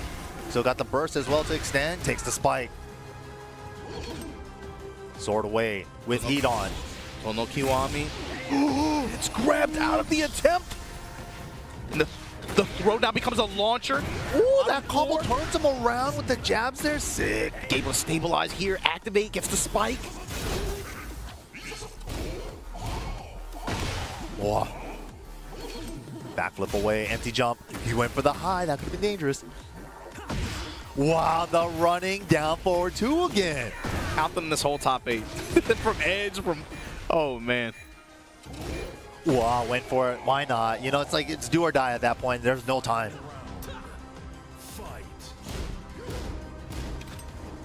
Nice step. Step and punish from Eyemusician. Eats the Dark Halberd, but the CD2 again. Funny. That is the story of the set so far, of this game for sure. Trying to cut the ankles. Oh, I think that was a Plasma Blade attempt. Almost had the spin on Ignition Barrage again. There it is. Not gonna get away with it twice on a big whiff. Burst activate route, takes the flip over spike. Pressure, just trying to push him towards the wall. Backlash, then just dips out. Yeah, I think he's mindful of the down forward 3+4. Whoa, uses the flamingo step to make the heat burst with. Beautiful. That's not the first time that we've seen high level understanding of the small bit of built-in mobility that Hwoarang has. Edge being able to leverage that against his opponents to be able to just surprise them with backed up evasion to punish them in big ways. Remember when he did that against Anna? I think that was that a combo breaker? Yeah, the 4-3, the manual flamingo to avoid the 4-4-3-2 from Anna. That was sick. Count him. Pick it up. Count a hit. CD2 this time. Yeah, he's hit so many in this set. Nice. Flash to pop him on the wall. Flip over Oki. Okay, guessed right. Eyemusician thought he was going to stay down. He rarely teched in that scenario, but he guessed right. And he's so patient on defense. Oh, sick! What were we just talking about? Especially with the manual flamingo, left flamingo, it has a built-in sidestep right. So when you do sidestep right, left flamingo, it's like a double sidestep right. Dark Halberd in the throw, this time broken. Oos! Tried to put the sword away, he got checked for, he got kicked in the head. No spinning, no spinning. Great homing move usage there from Ed. Just a down 4-1. Down 4-1 with the follow-up kick this time. Eyemusician, slight life lead. Ooh, showing some different stances this time.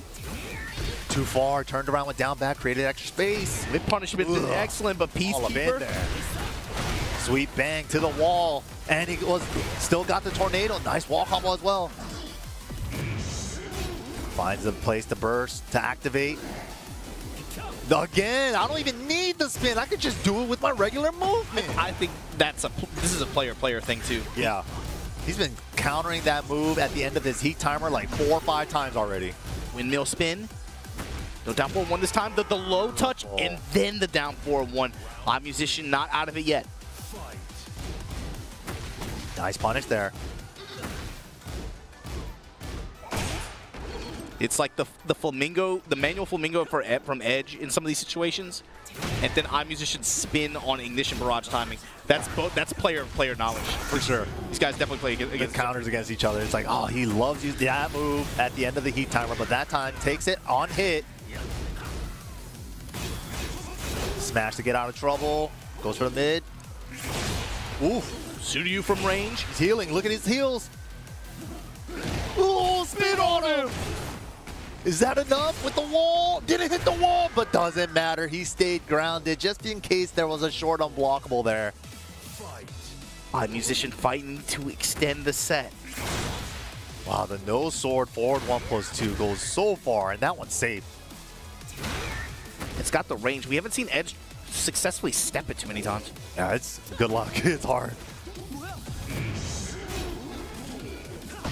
Wow. Sidestep left. Uppercut. Oh, man. To the wall. I tried. Couldn't quite get there. The backlashes, the homing moves at the wall as a whiff punish this time. Mini wall combo, and it's enough. I say mini, but that still did 60. That was a good chunk. One fighting to stay alive, one fighting to get that run back against Mulgold and Losers Finals, and the low parry going to start things off here for Edge. Oh, and Eyemusician needs the points. He needs to get the dub. He's had a good tournament so far, but all that armor through all those cuts. All that work. Peacekeeper. Final chance for Eyemusician. Puts himself into rage with the spin. High crushing with the crouch dash 2. Not counter hit. Throw punish on the armor. This is a start. CD2, no. Slide ahead. What? Dump. Okay. What is happening? What is happening? That was crazy. Down 4-4, and then the blow to close it out. Edge moving on over his teammate Eyemusician 3-1. That got kind of nutty at the end of that last round. I gotta look at that over again. That was wild. He tech rolled, but then he blocked the shawarma cutter. One hit of it and it like and he pushed popped him out Yeah. backwards. Like, that was insane. Like knockback worked out, and it worked out in his favor too. That was crazy. And then he was able to capitalize off that. Like, he was ready. That's awareness, yeah. That was crazy. But obviously, yeah, I mean, that matchup, both of them played it. They had so many like high-level interactions, that player-player interactions. You can tell that they obviously grind together. They're obviously teammates. But Mulgold stepping up on stage to go up against Edge now here in Losers Finals. And Mulgold was the one that put Edge in there. Yeah, there's going to be the run back, right? The double Jeopardy match. Can he get it against Mulgold, though? It's been so hard. Other than Mulgold running into Lowhigh, it just seemed like he didn't have any trouble against any of his opponents getting there. Yeah, but and these two, they go back and forth too, right? We've been seeing it like time and time again, I feel like, over the past 18 months on various stages. So it's kind of like, I think, who's just feeling better today, you know? Yeah. With that said, let's take a look at the bracket and see how things have shaken down so far this top 8. We know that Lowhigh is waiting in Grand Finals winner's side after his win against Mulgold and Meo-IL. But Losers Finals is here right now on this stage. DNF Mulgold going up against T1 Edge. Oof. Oof. Claudio versus Hwoarang is going to be the matchup. And, man, I don't know.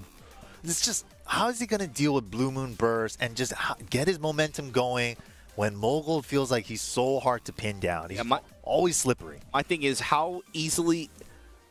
I wasn't so confident in it maybe earlier this year. Especially after the way that he got buried at EVO Japan by Knee. But what I learned at Combo Breaker is that Mulgold, he does have that ability to, after a loss, stay in there and then fight it out. A lot of times people after a loss, they mentally check out. You know, it's like, oh man, I'm in this defeatist attitude now, and it's just like you still have a chance. You're still in the tournament. You know, it's like. But Mulgold definitely has that in him, man. He will pull it out when he needs to. For sure, from week to week. My thing is, can you do it on the same day at this stage? I mean, the thing is, though, like for Mulgold and Lowhigh, And Edge, really. World-class Like players. all the players on stage, they're world class, but they're also there's not really like a strong sense of pressure that they're playing for today. Yeah. Right. So it's kind of just like I just want to win, but it's not like there's a additional global point leaderboard stakes or anything like that for the remaining 3 players. At this point, they're just playing for money. Yep. Let me get that a $6,000 prize pool bonus. Yeah, money and of course pride. Being able to win here, win an event here on your home turf like that, that means something. Of course, if Mulgold can double repeat champ. First, yeah, that's true too. He's right there. You got to get over it though. Back turn, blue moon burst. What a walk. That was a cool combo too. Running 2, heat dash, running 1+2. Sick. Fishing with back 1. Down 4-1. Flamingo rocket though. Ooh, the shimmy running 3. I love those. He's running 3 and Mulgold just holding back. Edge says, fine, I'm going to push you to the wall. Yeah, no fear.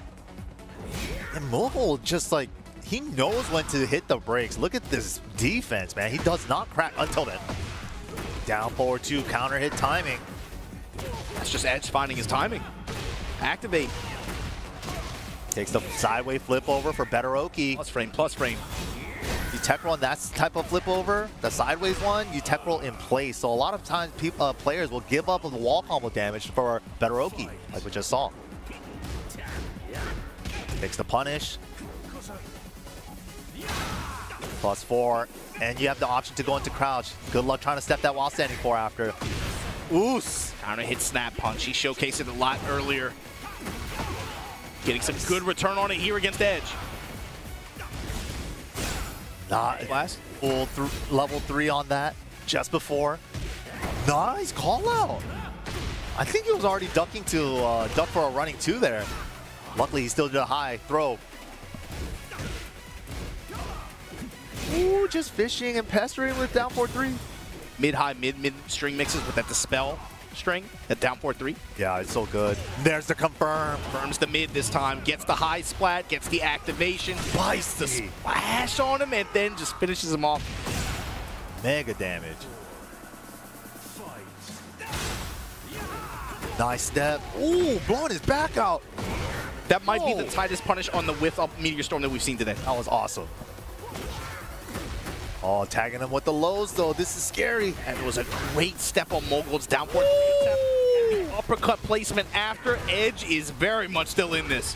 And caught his dash block before he even got to the block. Sick. Fighting it out. Great round so far, but who can pull ahead? 2-1, fishing with these high mid strings. Woo. The step left block, but floats the running 2. Dude, Edge's timing on when Mulgold's gonna pull the trigger has been so good. But risks the low, and Mulgold was ready for it. Tries to peel him off the side.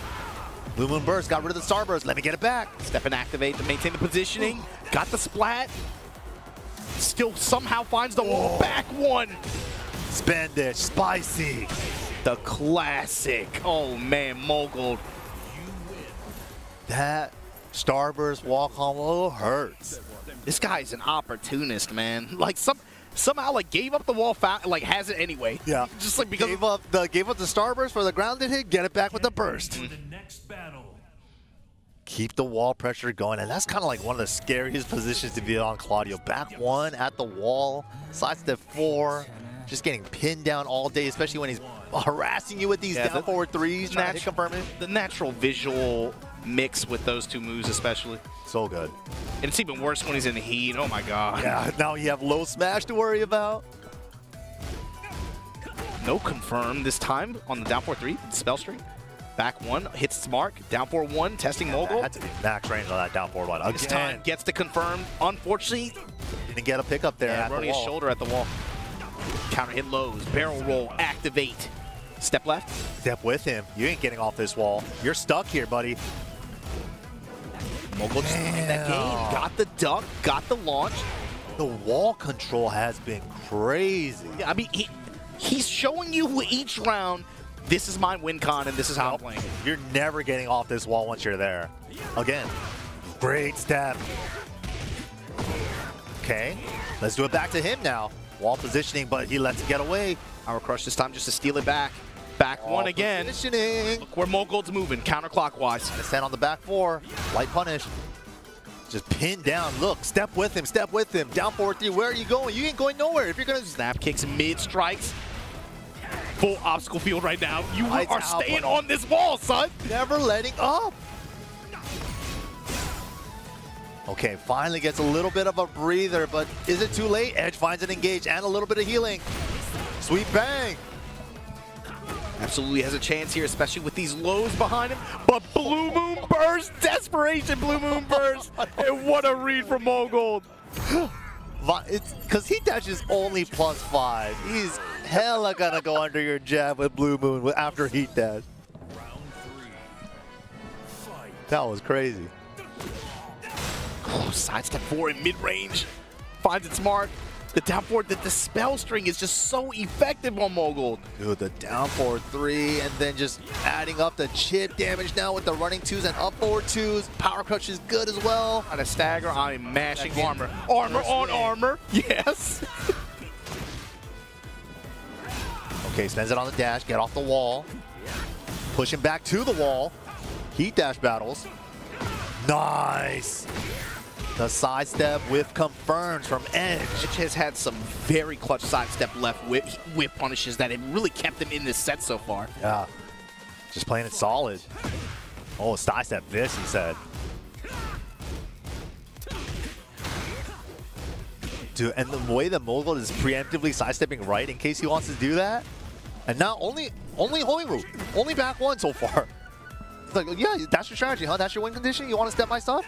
Step this. Punish. And look where he's going to put him, yep. Sidewall saves lives, so he's not going to be able to Jab string. Keep the pressure going. Just so I could put baby in the corner right here. Yeah. Activate here from Edge.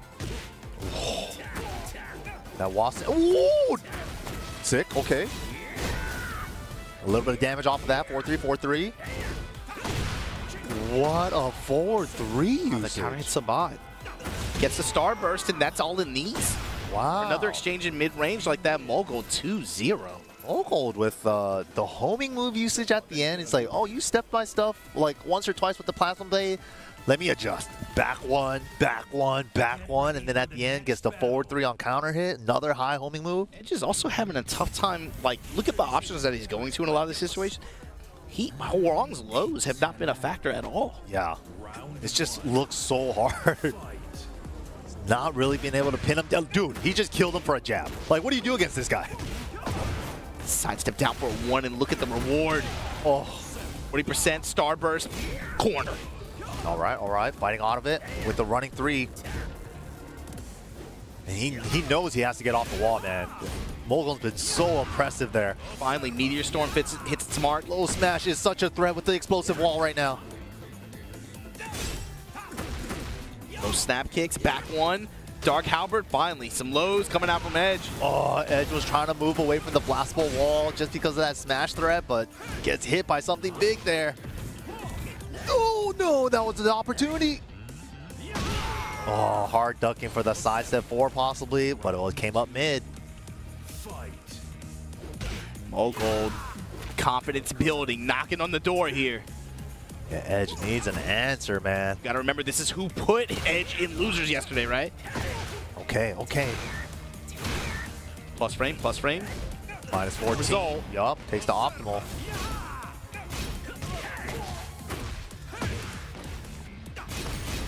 Ooh. Little whiff. Didn't see it in time, though. Okay, gonna get through. What? Oh, yeah. When Hwoarang does heat burst and the wall slightly to the side to his left, that happens a lot. Oh, my God. Sky/Nova. The one tip, man. Right when you go back to the low, perfect call out. Mulgold now, set point, threatening the 3-0 Edge here in losers final. But Edge with the Dark Halberd anti-air pickup. Crazy. Second Armor on armor. Oh, he could have tornadoed there. He actually side splatted, but it's fine. He gets the 1 command throw. Okay, Edge not going out. Gets them at the wall. That's why we need a little bit more, but Mulgold's so hard to pin down. There we go. Put some keep out buttons out there. The high splat conversion with the crouch dash 3, the new season 2 combo. Oos.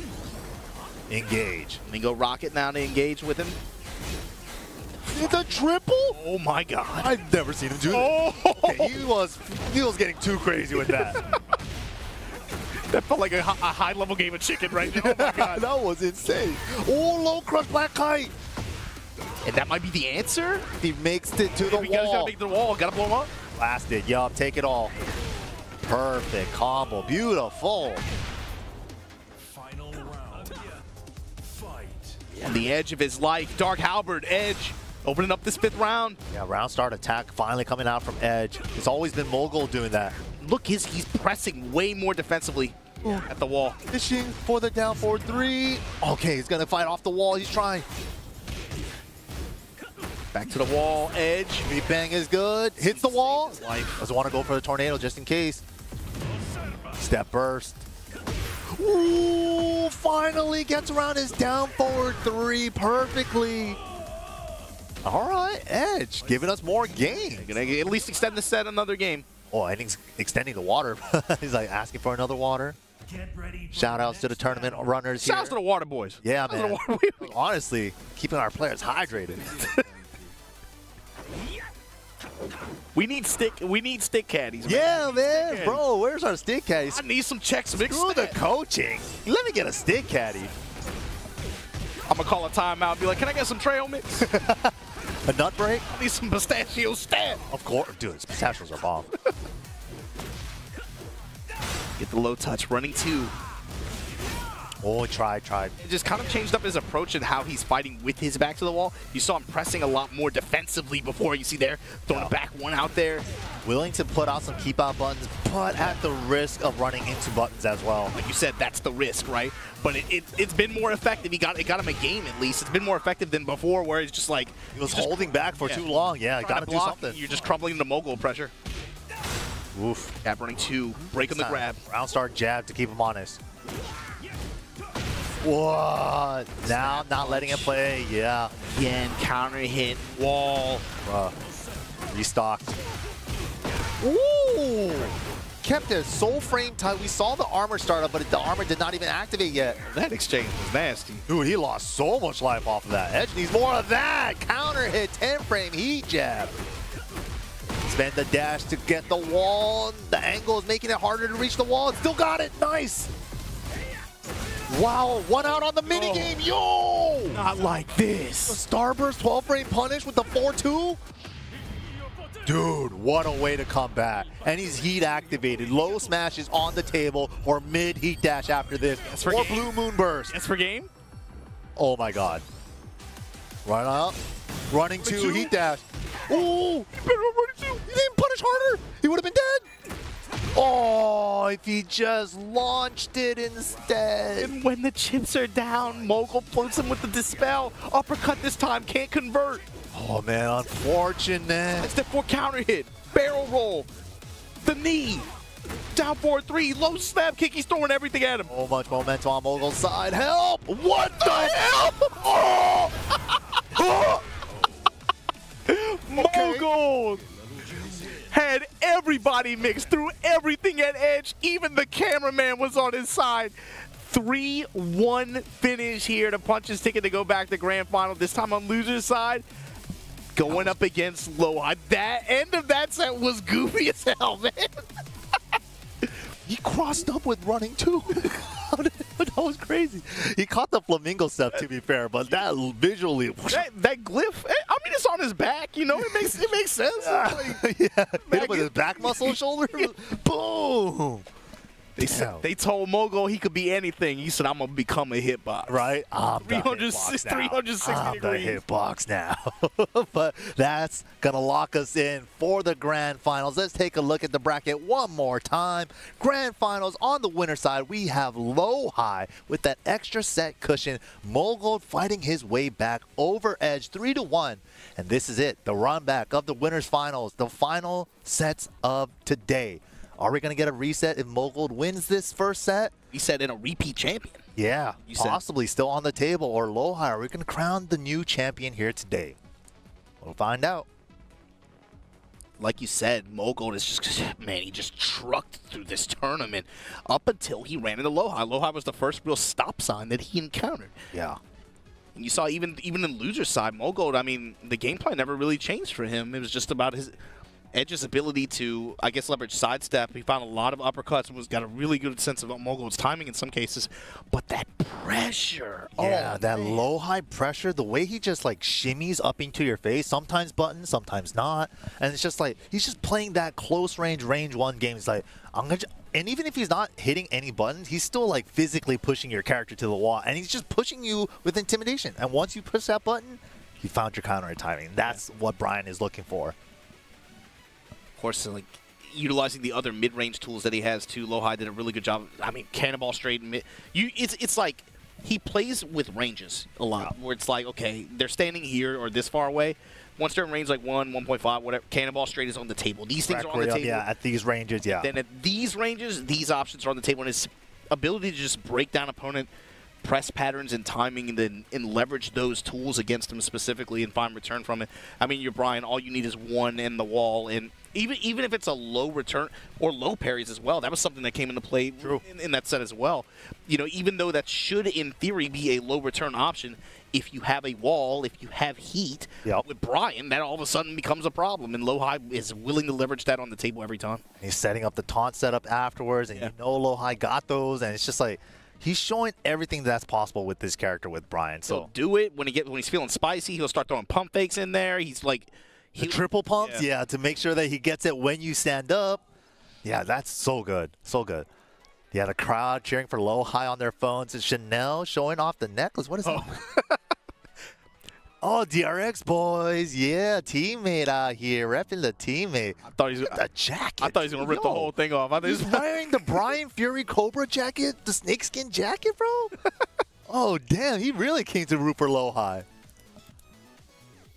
This is a big opportunity for Lowhigh, and who, again, for him, right? Yeah, he had one master dub earlier this year, but he wants more, dude. And I feel like he's overdue almost like for like a big one. And I know he wants a big one. I felt that way since EVO 2018, to be honest with you. I was like, he got that win there, and I'm like, he very quietly is one of the best players. It feels quiet almost. Yeah. You feel like people like kind of don't say his name or throw his name out there with the rest of the upper echelon of players, and I'm not sure why. I think it's just quiet. He was, had time away from the game as well. Crazy too, because Evil Japan last year, first one, runner-up. But then people, after a year, they forget the runner-ups. It's like, dude, he was right there. EWC this year, runner-up again.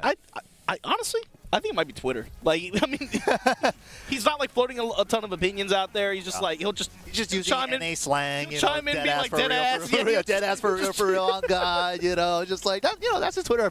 y'all running leverless dead ass for real.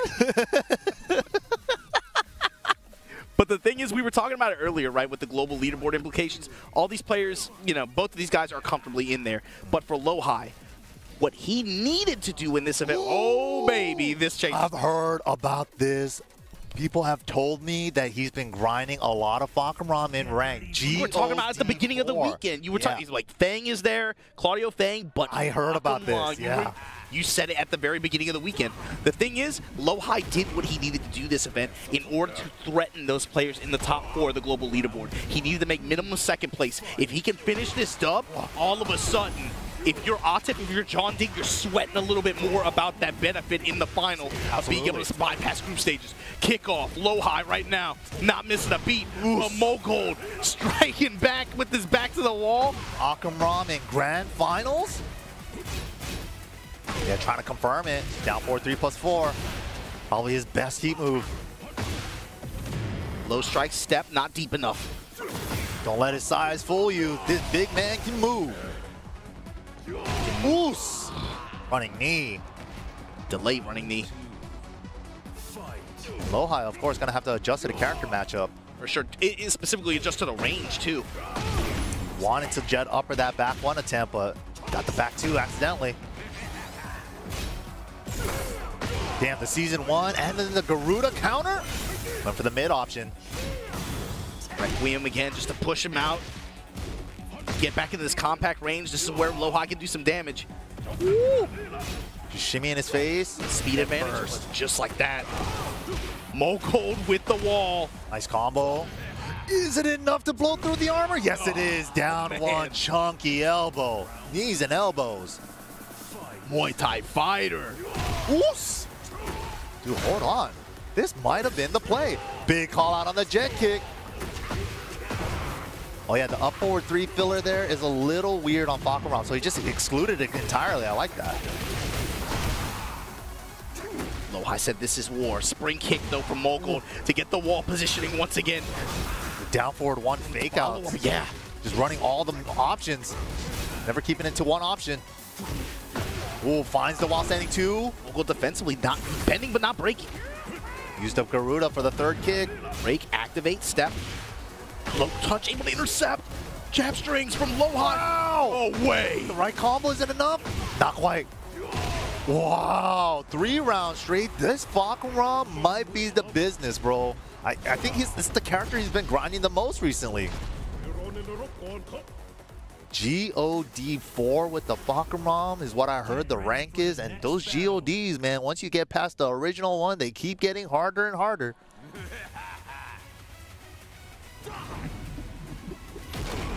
Kick that beam out of here. That's the first time I've seen it. That's pretty cool. Just takes the jab punish. Wow, round start back 1 like 3 times already. Both throwing knees on each other. Yeah, knees and elbows. These kickboxers. Oos! Garuda installed. Not gonna see a bunch of crazy stuff out of his Garuda install, but he's got that counter available and that down forward 3+4 hit confirm. And just using these left kicks in this act just like that to push towards the wall. Passive push too, even on guard. Oh my. The mid follow-up caught him ducking. Activate, step left. +9, what are we doing with it? Nothing. Nice. Hatchet off of delay timing. Whoa! What are we doing? Low mid unblockable! Mulgold! Show him all the stuff. And how often do you fight Fahkumram in a grand finals, right? Oh, he's ready. Fisherman slam. I mean, it's been months, and it feels like we haven't seen him like that, have that impact like that. Ooh, back 1 trade. Gets the Garuda. It's a flex pick, though. This is awesome to watch. Yeah, this is great. Gets the enhanced Mach Punch counter there. Nice. Yeah, the built-in parry frames. That's so good. Good down for 1 confirmed, but runs into a jet kick. Lowhigh had the call on it earlier in neutral this time. Oh my god. Oh, yeah. He's gonna need surgery after that. Yeah, goes for the Garuda wall combo so he can set up the guard break. +1. Good step. Look at where you are. Back to the wall against Lowhigh's Bryan. Nice stuff there from Lowhigh. Set him on fire.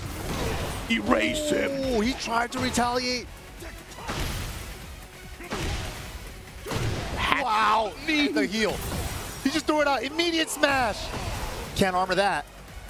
What is he doing with this? 1+2, nice break. With a wall splat. And speaking of wall splat, that was a crazy round, the steel bag. Wow. What is Mulgold doing with this Fahkumram right now? All the right answers. He's just playing, you know, that's the one thing. This big guy can move and his range is exceptional. I mean, range, he fights at a range that 90% of the cast cannot fight at. You have to be really, really good about your defensive string recognition against him. Everyone's always like, oh my god, but he's so linear. But he's not using the linear moves right now. He's not using standing 3 as the poke, man. Look at this high splat conversion as well off the engager splat. Spring kick. Missed the jet. So light with the punish touch here. Jet kick. Interruption from Lowhigh. Oh. What? Okay. Oh, okay. We go wherever the cameraman tells us. He paid off the cameraman, huh? He slipped him a 20, huh? Oh, man. Set up the taunt. He's a big body. He's got some big legs. I'm sure the hitbox extends behind the knee. You're right. Okay. Incinerator string. Mulgold trying to get that side. But Lowhigh finds the jet upper in his back. Yeah, stepping around the guard break this time. Lowhigh finding answers right now. Ooh, Yeah, the non-charge version. Step this, and he went left this time. It's time to reversal knee. Mid follow up on that down forward four has been catching him. Lowhigh getting mixed right now. Oh my god. Yo, Miracle Orbital with 1 HP. He's got to make it work though. Only a true master. He's falling off the wall so he doesn't complete the up or two. Bus frame gets Recognized it. Oh my god, he's gonna go through it. Wow, he just had so much life for the insurance there. Great call from Mulgold. And those goal time from Lowhighs, you can't even blame him there. Yeah, Lowhigh had some great calls this game too, but it's like, man, Mulgold is playing like really defiant. It's like very impolite, you know, in a way that I don't expect from his Claudio, you know. Did you see that tech roll wake up, just wake up, wake up, yeah, wake up knee to engage, then immediate smash, like not even trying to mix, just like, yo, smash. Just take this immediately. Fahkumram is working, man. We've seen some couple answers like Lowhigh stepping out of certain guard break strings and stuff, but when he doesn't do the guard break version, good luck. I'm trying to, yo, Mulgold might be an evil mastermind. This is, think about this. He gets dropped in the losers after losing 3-1 with his Claudio. This Fahkumram might have been the X factor to be able to just factor in a reset. Now, what happens if he takes this game 3? Do you think he's, and let's say like Lowhigh beats the Fahkumram or slowly starts to bring it back? Yeah, he has that option to go back to the Claudio. Yup. Or even Fang. Fang is on the table. True. We didn't even think about the Fang in a minute. Ugh. Okay, think about what that does too. Being able to just bam. Went for the tricky low fake out after the wild standing 2. Lowhigh was ready for it though. I played a little 7 Fahkumram myself, he said. Oh, went with the mid extension. Dropped him when the throw stopped being unbreakable. Yeah.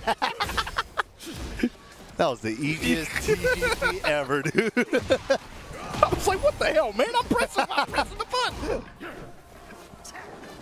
Wow. I got a down 4-2. Trade low touches. That's the zoning. Oh, what the? Got him in the back. Homing moves go wrong. Ugh. Nice, clean. Just didn't even over dash, just stayed out of get up kick range. The range is making Lowhigh just uncomfortable, man. Got an extra dash in to get to him while he's already at his optimal range. And after this weekend, I'm really looking forward to the track and 8 memes. Oh, I'm really looking forward to it. I'm really, we can't wait for the Fahkumram discussion. with the linear character, by the way. With the linear character, totally fair. And yeah, I can't wait. It's gonna be good times. Here we go. Floor is breakable. Oh, the delay still comes up with it. Lets the extension rock. Dude, that's it. Boom. 47 damage. Floor break launcher. Still got tornado and heat and the wall and the Garuda install. Yeah, he was expecting the third, so that's the mix-up. Do I punish the second hit, minus 14, or sidestep right to third? It's strong. It's not the easiest sidestep either. Is it enough? Heavy scaling? It doesn't matter. We got a reset. And I'm thinking even if this Fahkumram doesn't get another game, he did his job. That was a crazy reset in Grand Finals. One for the side switch. RPS once again. Does he get to keep his side? You do get to go for an RPS side switch again after the reset. It is a fresh new set. And it looks like Lowhigh got 1P. Stronger side. I mean, there's a lot of like drop punishment opportunities as well there, but Mulgold did a really good job of constantly just keeping him guessing on the strings as well. Yeah. Doing such a good job with the Fahkumram. And you know, he's probably going to run the Fahkumram again. Maybe he could squeeze out another game or two with it. He's got a lot of momentum on his side. And right now, Infested coming up, like maybe offering some words of advice on how to deal with some of this Fahkumram pressure. And a lot of the times, it's just like, it feels like Lowhigh's fighting from such a far range away, and he's just getting outranged by the Fahkumram tools. Yeah, you got to think like a lot of those threatening ranged attacks that Bryan has.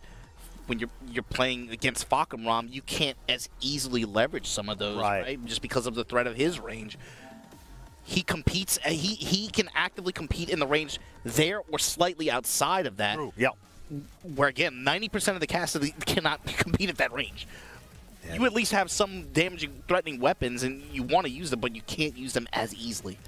This is crazy, man. I never thought I'd see a Fahkumram in Grand Finals here in Super Tournament, but Mulgold, I did hear about it in the week leading up to this. It's like, he has a pocket Fahkumram, bro. He's been playing it a lot in rank. He's GOD4 with him. He's the only character he's really playing in rank lately. That is I wouldn't have thought it'd be as strong of a trap card as it proved to be, but I mean, he just reset him 3-0. Yeah, insane. Insane. Big stage, though. We'll see. And giving Fahkumram a big stage is probably worse. To be real, he is kicking steel beams and stuff. Like, that's, probably should not be in this tournament, I'm thinking. Dude, there has to be a height restriction, right? This guy's too tall for the ride. Nice step, but light punish, just a standing 3. Yeah, now Lowhigh kind of throwing caution to the wind. He's like, man, I get in, I have to be able to find something and establish some kind of game plan. I got to play that close range game against Fahkumram. I have to find a way to find my counter hit 4-3s. I have to find a way to work the jab and try to get some steps. Hatchet kicks, low strikes. Wow, runs right into it though. At range, good sense of timing from Lowhigh here. Gonna get that orbital. Ooh. Fish with the down. Wow, trying to rotate around, not so fast. That's the direction and jet kick goes. Takes the rage art, get rid of the gray. Both still have their installs, 1 stock each. It's gonna be about even on health too. Lowhigh gonna have the benefit of rage. Once Mulgold gets that health back, yep. Ooh, straight at rage. I feel like that's the first one we've seen since they started playing these 2 characters. Nice, right there. Lowhigh with the patience, getting around on the board. Yeah, look at where the return came from. He has to establish confidence in this compact range like this. Yeah. As soon as he gives it, oh my god! How much did he pay off that cancel? That is the most. I've never seen a big man that flexible. That was crazy. he was all the way on the other side. Kicked him in the back of the head. That brother has been stretching. He on the DDP yoga. Oh my goodness. What is the Kegel exercises? He got those. Oh, the homing high option. Great choice. Ooh, confirmed. Now guess. No, sir. Take the mid. Damn, Mulgold doing work with this Fahkumram right now. Oh, he's still able to get some rounds on the board, but he needs the games, man. The jab strings pressing, but just chunks of damage in these exchanges in Mulgold's favor. Requiem finally able to give Lowhigh some advantage after the slash kick, but used up the Garuda impact. Jab float opportunity here, and Lowhigh's going to be able to confirm it. Just gets a little bit more real estate, slowly pushing towards that wall. Wow, clips him. Yeah, clips him with the smash. Okay. Range. Okay, this is looking good for Lowhigh. He needs to close this game out. Stop the bleeding. Absolutely. Like, I think he needs this game. He has to get this one. Big trouble if he doesn't, man. Block punishment from Mulgold looking good. We could have finished it if he wanted. Control in mid-range. Finally, Vulcan punches working out for Lowhigh. Hatchet, armor through the knee. Sidestep right, gets a whip punish. Cannonball straight. Spend the dash. Now we're keeping it for the smash or a heat dash here. The compact range step, and then the strings up close like that. Lowhigh finally able to stop the bleed, put a game on the table in this grand finals. It's kind of scary though, you know. It's like maybe Mulgold will, yeah, he sticks it out with the Fahkumram. He's like, he just believes. He's willing to throw away maybe one more loss with the Fahkumram before he switches to Claudio. But the winner's final was so like convincing that he's like, maybe Fahkumram's just to play the whole set. Yeah, I don't know. It works so well. I mean, this is obviously just having the benefit of a winner side in grand finals. Like, it works so well. You drop that one game, you gotta think that Claudio's in the back of his mind at least, right? That's the scary part, man, when you have too many characters to play in tournament. Yeah. Again, jet kick, completely tracking to his right side. That's what that white streak is for. They added some of those visual cues now, right? One-sided tracking. Yup. And then 3+4 goes the other way, but then the wall was on the other side, so that was a great option for Mulgold. Just good checkmate situations like that. Wow, second hit catches him trying to move. The homing follow-up from the he's playing with him. Didn't exactly stick to the wall from the tornado. Okay. Little punish on that Oki attempt. Really just wanted to activate here. Vulcan punch is able to interrupt the step. Big body. Smash into running 3 pressure. Trying to whittle out his heat timer, but he still gets to use it. Fights out with the jabs. Good Abari from Lowhigh. Ooh, break the glass. Reversal break jet kick. Oh. No punish. He was expecting the third hit. The low-high rage art isn't good. That's what I'm saying. Throughout this set so far, even before the reset, there's been a lot of missed punishment opportunities on Lowhigh side. But then there was that fact that he could have finished the third hit on the Garuda install.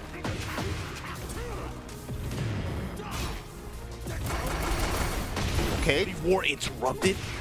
Took a lot of red for that. Yeah, I mean, that's a lot of great health on Mulgold's side.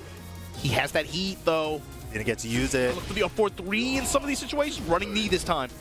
Nice little punish there on the down forward 1-2. High, though, trying to stabilize. Finds a burst.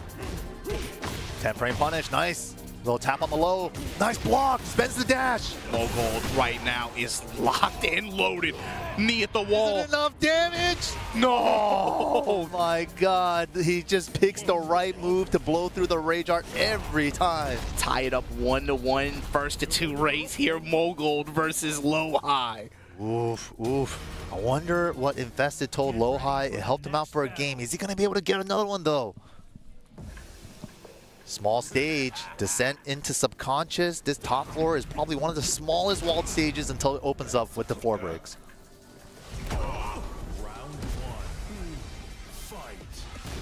That looks so crazy. Oh, counter hit the low ender. All the 3 mixies. Yeah, he's getting mixed too. Good thing standing 3 is linear.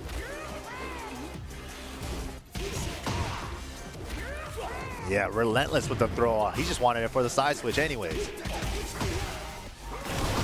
That's the floor. This is Lowhigh's opportunity now. Good break here now.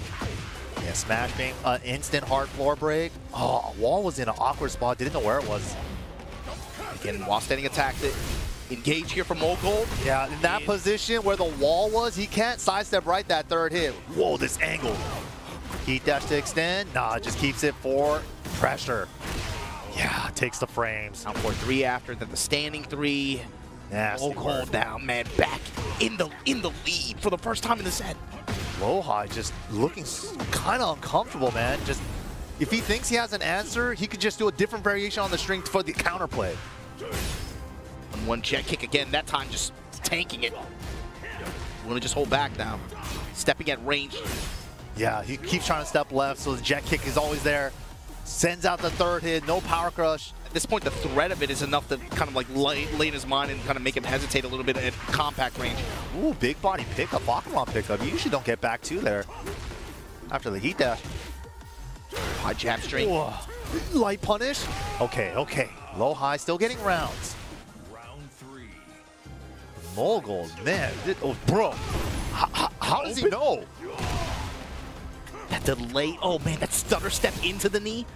Bryan can launch that too, and he's just right every time. Dash into him, then burst, so he can safely activate, gets a floater. On the side step 4. What can he do with this though? Just goes in the kickoff slash kick. I like that. Back 2-4 into dash kickoff. Not as a true combo, but if you tech, it's a taunt Oki. Yeah, the Garuda set though. This time just goes with the upper after. Cannonball straight. Oh, just pushing him towards the wall. Achita is good. All right. Floating some of those just high strikes like that for Lowhigh had good return that round. He got a couple float sequences that made a difference. Yeah, those jabs, calling out those running 3s and stuff. That's the risk for Fahkumram too when you try to approach with like that linearly, you know, from that range especially. Like, oh, I'm at range 3. Every Fahkumram does running 3 here at this timing. So like most normal people are like waiting for you to do that. They'll try to jab float you, but up close doing it with that confidence that Lowhigh's doing, that's crazy. Lowhigh making the adjustments, finding the hits though. Ooh, opportunity. Safe burst activate. Immediate smash. Jet kick, a lot of chip. Little punish there. Punish from Lowhigh. What? No. No fear. Wow. How does he just let the up forward 3s rip at the perfect time?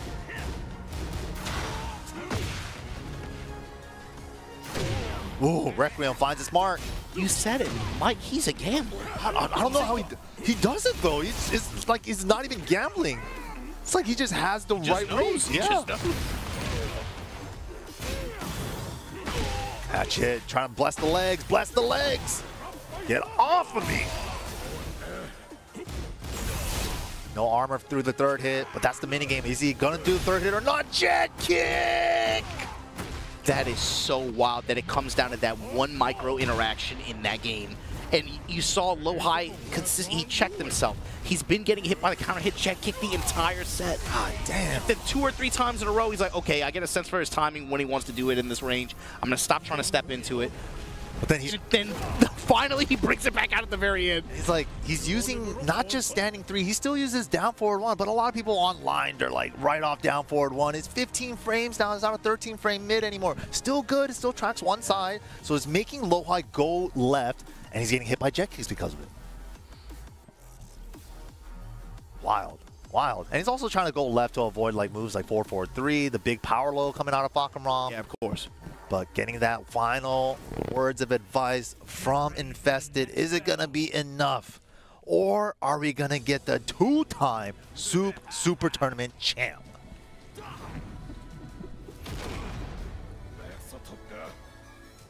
Surprise Fahkumram, the ranked character, already tournament ready. See Lowhigh willing to float more of these mids, especially in that up-close range like that. Just try to protect that space. Don't let Mulgold swing so freely there. Lowhigh definitely seems a little unfamiliar with some of the... I mean, he could have launched that, but it's a hard one. 4-3 dash and 4-3. He's trying to find something in compact range like this. Oos. Because he knows once you get the range, you have to deal with this kind of stuff. Dude, the range and the speed that up forward 3 comes out at, it's just a jump scare. Running knee, grab this time, break it. Wow. 2 rounds away for Mulgold. Confidence right now is crazy. Like, so much confidence. Mulgold. Round start back one. Like whenever he picks the right round, he 100% almost. No, scare money don't make them. True. You might be right. It's not a gambling. He just knows. Yeah. It's not a gamble if you know. Da-da-da-da-da. Takes the heat extension version. Give me the damage. I need the damage. Launch punishable just like punish. Activate just to tank through it. You know, Lowhigh definitely uncomfortable. The straight A student. How many Fahkumram do you fight at this level? Oh man, the orbital. Dude, it's impressive right now. Could have launched that too. What's going on? Bro, yeah, Lowhigh. The low strike and Mulgold now. Set point, tournament point. SOOP Super Tournament 2025. Trying to repeat champion. Mulgold. Lowhigh fighting for his life. Oh, the Garuda counter as well. First time using the low. He was expecting 3-1-4-4 last round too. Shades of Tekken 7. They cut it down to only 3 now. Frames in now. Lowhigh trying to fight defiantly. Just getting in his grill. Just willing to press anything to stop this Garuda momentum. Counter again. Takes the mid. Incinerator string gonna burn the snake eyes. Advantageous position for Lowhigh. Off the wall. He's trying to step with him, but the second hit finds his mark. Final hit. There it is with the running knee. Mulgold, the 2-time Super SOOP Tournament. Super Tournament. Let's go. Got myself mixed. Mulgold does it again with the trap card in Grand Finals. Hey, you forgot about this DLC character. Right? Yeah, you've been grinding Armor King and stuff. Everybody kind of forgot about it. He's like, we never really saw him in tournament play like that. And for him to not pull it out all tournament until Grand Finals, yeah, like you said, it was the trump card. He knew what he was doing. That was months in the oven. Yo, Michael Murray watching this with a big-ass smile on his face. Yeah. I know he is. Yeah, he did it. Put them knees on him. That was sick, though. Dude, he played that so beautifully with the Fahkumram. It's like the style on the Fahkumram, too. Like you said, it felt disrespectful at times. Like the way he was just chucking out the up forward 3s, the round star back ones, but he was always It was very right. like Bupanashi style sometimes with some of those attacks. Like he was at like frame this. I don't care doing it. Yup. Just like whether it was smash, whether it was up forward 3, whether with Garuda counter started Garuda coming counters in. Especially he was doing a lot of stuff that kept Lowhigh off balance, and I think Lowhigh too. There was definitely a point where it felt like he was starting to get a sense of like timing and how to play, especially compact range like that, even in spite of the amount of jet kicks that we saw, right? But overall, it definitely felt like there might have even been a little bit of unfamiliarity even? Yeah, definitely unfamiliarity. Like, there was a situation, second to the last round there, he blocked 3-1-4. He could launch punish it, but I think he was familiar with the Tekken 7 version of Fahkumram, where there was a fourth kick on that. So it's just like, maybe he's not fully adjusted to that Tekken. Yeah, and I mean, even to be fair, like even in the first set, it felt like there were a few opportunities where he had like punishment opportunities. Yeah. And again, with Bryan, that makes a difference just because, especially on walled stages, you can just completely Uno reverse the round, right? Yeah. And when you let those go, and then Mulgold's like, okay, so. Dude, he just keeps going, and it's Bryan like, man, is one of the few characters with the 14-frame standing punisher that's like kind of execution-based. You have to do forward, neutral, back two, but Fahkumram has a lot of -14s, the up forward 3, the back 1, the forward 1 plus 2, but Lowhigh missed a lot of those. for sure. But you look, man, that was an intent. Man, what a tournament that we just watched. And for it to go down in this way. Mulgold, we're going to hear from him some words on this win here at SOOP Super Tournament. What you got to say for us? 소감이 어떠신가요? 솔직히 이게 한국 대회가 진짜 엄청 빡센 대회니만큼 연속으로 우승할 수 있을 거라는 그런 걸 기대까지는 못했는데. Yeah, he says like Korean tournaments seemed really hard. He wasn't sure if he was going to be able to win it. 네. 이런 자리에서 마지막 패자조로 몰려 있는 상황에 어떻게 파캄람을 꺼낼 자신감을 On the road, why did you bring Fahkumram out? 이제 파캄람이 저 처음에 나왔을 때는 되게 별로인 캐릭터라고 생각을 했는데. Fahkumram was whatever when he first came out. 랑추 선수가 파캄람 많이 하는 거 보고서. After seeing Rangchu play him a lot. 좀 랑추 선수 하는 대로 하니까 캐릭이 좋은 것 같아요. He just kind of copied what Rangchu was doing, and it was kind of working with the character. 아까 그 승자 결승에서는 클라우디로 졌으니까.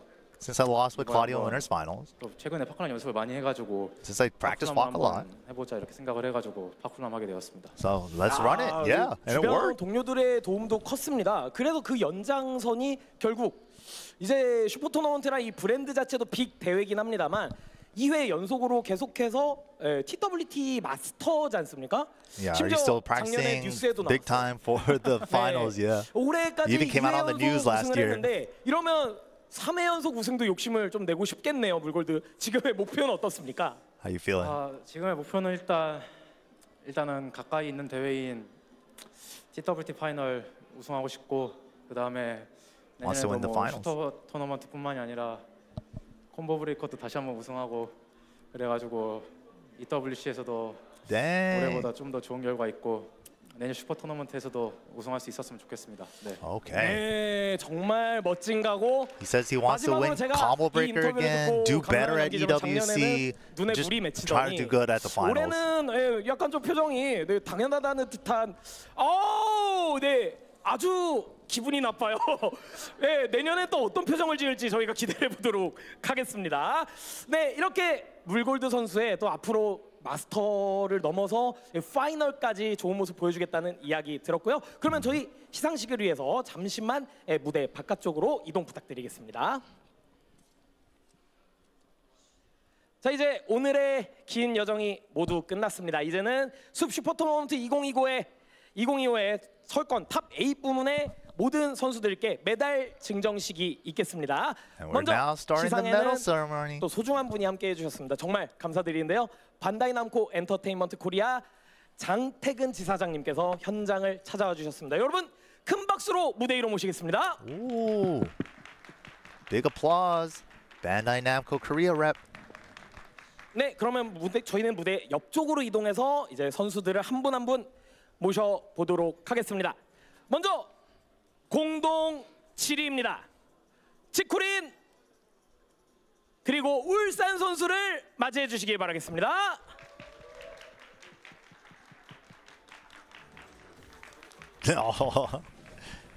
Tied for 7th, Ulsan and Chikurin. 공동 5위를 함께 모셔보겠습니다. Meo-IL 그리고 망자입니다. 네, 공동 5위까지 올라가면서 이 선수들이 어메이징한 경기를 보여줬습니다. 이어서 4위 Eyemusician. 4th place Eyemusician. The wild card Yoshi. Absolutely, definitely played spoiler. 3rd place with Edge. 그리고 좋은 경기력으로 결승전까지 올라가면서 아쉽지만 준우승. 그래도 너무나 멋진 모습이었습니다. 2위에 로하이. Lowhigh with the second place. 그리고 브라켓 리셋을 이끌면서 오늘의 최종 우승의 주인공을 큰 박수로 맞이해 주시길 바라겠습니다. 챔피언 물골! There he is, the champ, the two-time champ. And he said he wants to get the two-time champ again for Combo Breaker too. Yo, shouts to MYK too with the ill translation. A little bit. The ill Korean translation. I go a little bit. I see you out here. I never say I'm great. Mr. Elementary, conversational. Mr. Rosetta Stone. All right, all right. 네, 한 분 목에 메달을 You're probably better at Japanese than I am in Korean. To be fair. Here we go. Chikurin, Ulsan rounding it out in 7th place. 네. Man, so many TWT champions, EWC champions, EVO Japan champions on this stage right now. Yeah. EVO champions. Dude, can you imagine their trophy cases right now? All the medals these guys have won. The consistency on these players, the hard work paying off. And Lowhigh getting that second place with the Bryan. I mean, after winners finals, I thought he was in the driver's seat for Really sure. looked like it. Mulgold with that Uno reverse. Yeah, surprise, Fahkumram, baby. Wow. Impressive win, and you were talking about it with the interview too. For Mulgold, it felt like last year he was one of the most consistent players, but then falters at the end of the year, right? In the finish line when it mattered most. The SOOP tournament this year was in a different time. Last year it was in June. This year it's in November. Much later in the calendar, so hopefully he can ride this wave of momentum and, you know, kind of put to practice what he's talking about. But I want to highlight Lowhigh's finish here too. 수고해주신 지사장님께 큰 박수 부탁드리도록 하겠습니다. Woo. Big applause. Yeah, clap it up. 선수 여러분들은 이제 저희가 클로징을 마무리하고 나서 이제 무대 위에서 사진 촬영 및 세레머니가 있기 때문에 잠시만 대기해 주시길 바랍니다. All right, photo time. 세레머니 모 아리마스 노데 쇼쇼 마치 구다사이. Dang, he speaks Japanese. Oh, CL, look at my man CL, bro. Trilingual? We cultured out here, man. Right? He's spitting English, Korean, Japanese. Go ahead, CL. He was doing commentary duty on multiple games. Right, and stage hosting? 함께 또 어우러지면서 오늘 슈퍼 토너먼트 정말 재밌었는데요. 앞으로도 이 선수들이 글로벌에서 멋진 활약할 수 있도록 많은 응원 부탁드리고요. 어제 오늘 정말 많은 사랑 보내주신 격투 게임 팬 여러분들께 감사드리면서 저는 여기서 인사드리겠습니다. 이틀 동안 캐스터 박동민 함께했습니다. 시청해주신 여러분 감사합니다. 안녕히 계십시오. Caster Pak Dong-min signing off. Big shout-outs to Pak Dong-min, man. Held it down. Korean comms and Korean stage host right there. And the picture time. Yeah, big shout-outs to Mulgold, man. Doing it again. Two-time champion. And we heard some word for him in the future. He wants to get that two-time. Didn't feel too great about EWC this year, and he wants to do better next year. And he's trying to do good at the finals. Only a couple months away, man. Trying to stay sharp. You got to think about, like, what you play for all year. Those events like the EWC in the middle of the year, and of course the Tekken World Tour Finals. You have Evos and all these other, you know, huge events in the middle. But I think for him, he felt really disappointed last year as well with his finish at the World Tour Finals. So you got to imagine looking ahead to Sweden, and again, where we are in the calendar now, you got to be able to ride this wave of momentum. For Mulgold, it's not so important, I think, for points anymore. He's, you know, more than good. It's all about staying sharp. It's about staying sharp and just like that confidence, I think, going into the end of the year in when we get back on the road and go to Clash of the Olympians in Greece, when we get back to Tiger Uppercut in Thailand, and you know there's going to be people fighting for their lives there. Lowhigh, I want to highlight his performance here as well. With his second place finish, it puts him just below 1,800 points on the leaderboard. Wow, okay, so he's already coming up on the 2K. That's just outside of Atif, who is in 4th place on the leaderboard. So with him being able to get back on the road, that gives him an opportunity now where he's in striking range to be able to get that top 4 benefit at the final. That's huge this year. Being able to skip the group stages of death, man. Anything can happen in those round robin pools. So just being able to avoid that by getting top 4 in placements in the global leaderboard, it's going to be huge. And Lowhigh, having that running is actually big for him. But he's in the run for it now. It's going to be him, Atif, and John Ding kind of competing for those last 2 spots. As a result of today's competition. Who knows what could happen as a result of Clash of the Olympians and Tiger Uppercut. Yeah, and that's just the Masters, man. We still got a bunch of challengers, too. You know, you got to think, as a player, you have your option for at least 4 challengers. Yeah. Because 2 of them are happening the same weekend. coming up, Electric Clash and Manila Madness. Shouts to Brown Man. Yeah, Brown Man going to be out there in the Philippines in a bit. And I think for a lot of the players here who are maybe a little bit lacking or haven't completely saturated their challenger points returned, you're going to see a lot of them probably at those events as well. But for this event here, SOOP Super Tournament 2025, man, what a dramatic way to get a repeat champion in Mulgold. He's had great success this year. I'm glad MYK was here. I'm glad Chips was able to be out here and be a part of it. It down, man. Absolute carried yesterday. Good stuff to him, and good stuff to everybody out there who's been watching wherever you are in the world, whatever time it is. Saw they had some big stuff going down in Atlanta this weekend as well. Cool too, Hopefully you guys enjoyed all the Tekken action that you got, whether it was in Korea, whether it was in Atlanta or Europe or That's the craziest part, right? Ever since this tour started, other than like maybe the week after the big evos and stuff where you get like maybe a week off, it just felt like boom, boom, boom, back-to-back action every weekend. If you're really a freak about this game, dude, there's almost like too much info to take in. It's like I mean, even in the past 3 weeks, right? You had like marquee events that were challenger events, master events.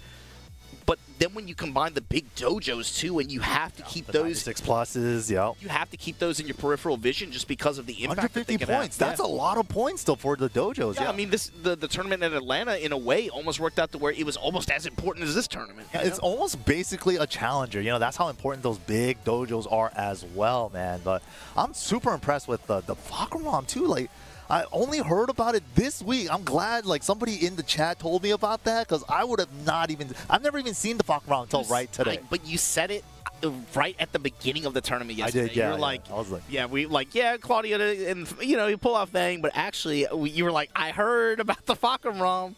Word on the street. And I mean, to be fair, it's this dude Mulgold is diabolical. He might be really evil, actually. Like, when you think about it, the way DLC packages are, everyone becomes so razor-focused on what's just come out and what's coming out next. And if a character doesn't come out and they immediately take over the meta in a way, it's kind of easy for them to just be, like, forgotten. Yeah. Or, like... I mean, even he said it, too, because at the beginning, when he first came out, he was saying, like, I kind of thought the character was whatever until Rangchu showed him the way, you know? And Rangchu's been doing the same thing with Armor King right now. Same. I mean, he was doing it this weekend. He was doing it this weekend, literally. Sick. But with that said, it's time for us to clock out. Thanks to each and every one of you guys for watching and following along for the Tekken World Tour here. This is SOOP Super Tournament 2025. My name is Mangja. I was here with the awesome MYK, Mr. Tekken himself. We had a great time. Hopefully you guys did too. We'll catch you guys next time. Don't forget, Clash of the Olympians coming up soon, and that finale Tiger Uppercut, all the challenger events. We'll see you guys there. Everybody be easy. Peace.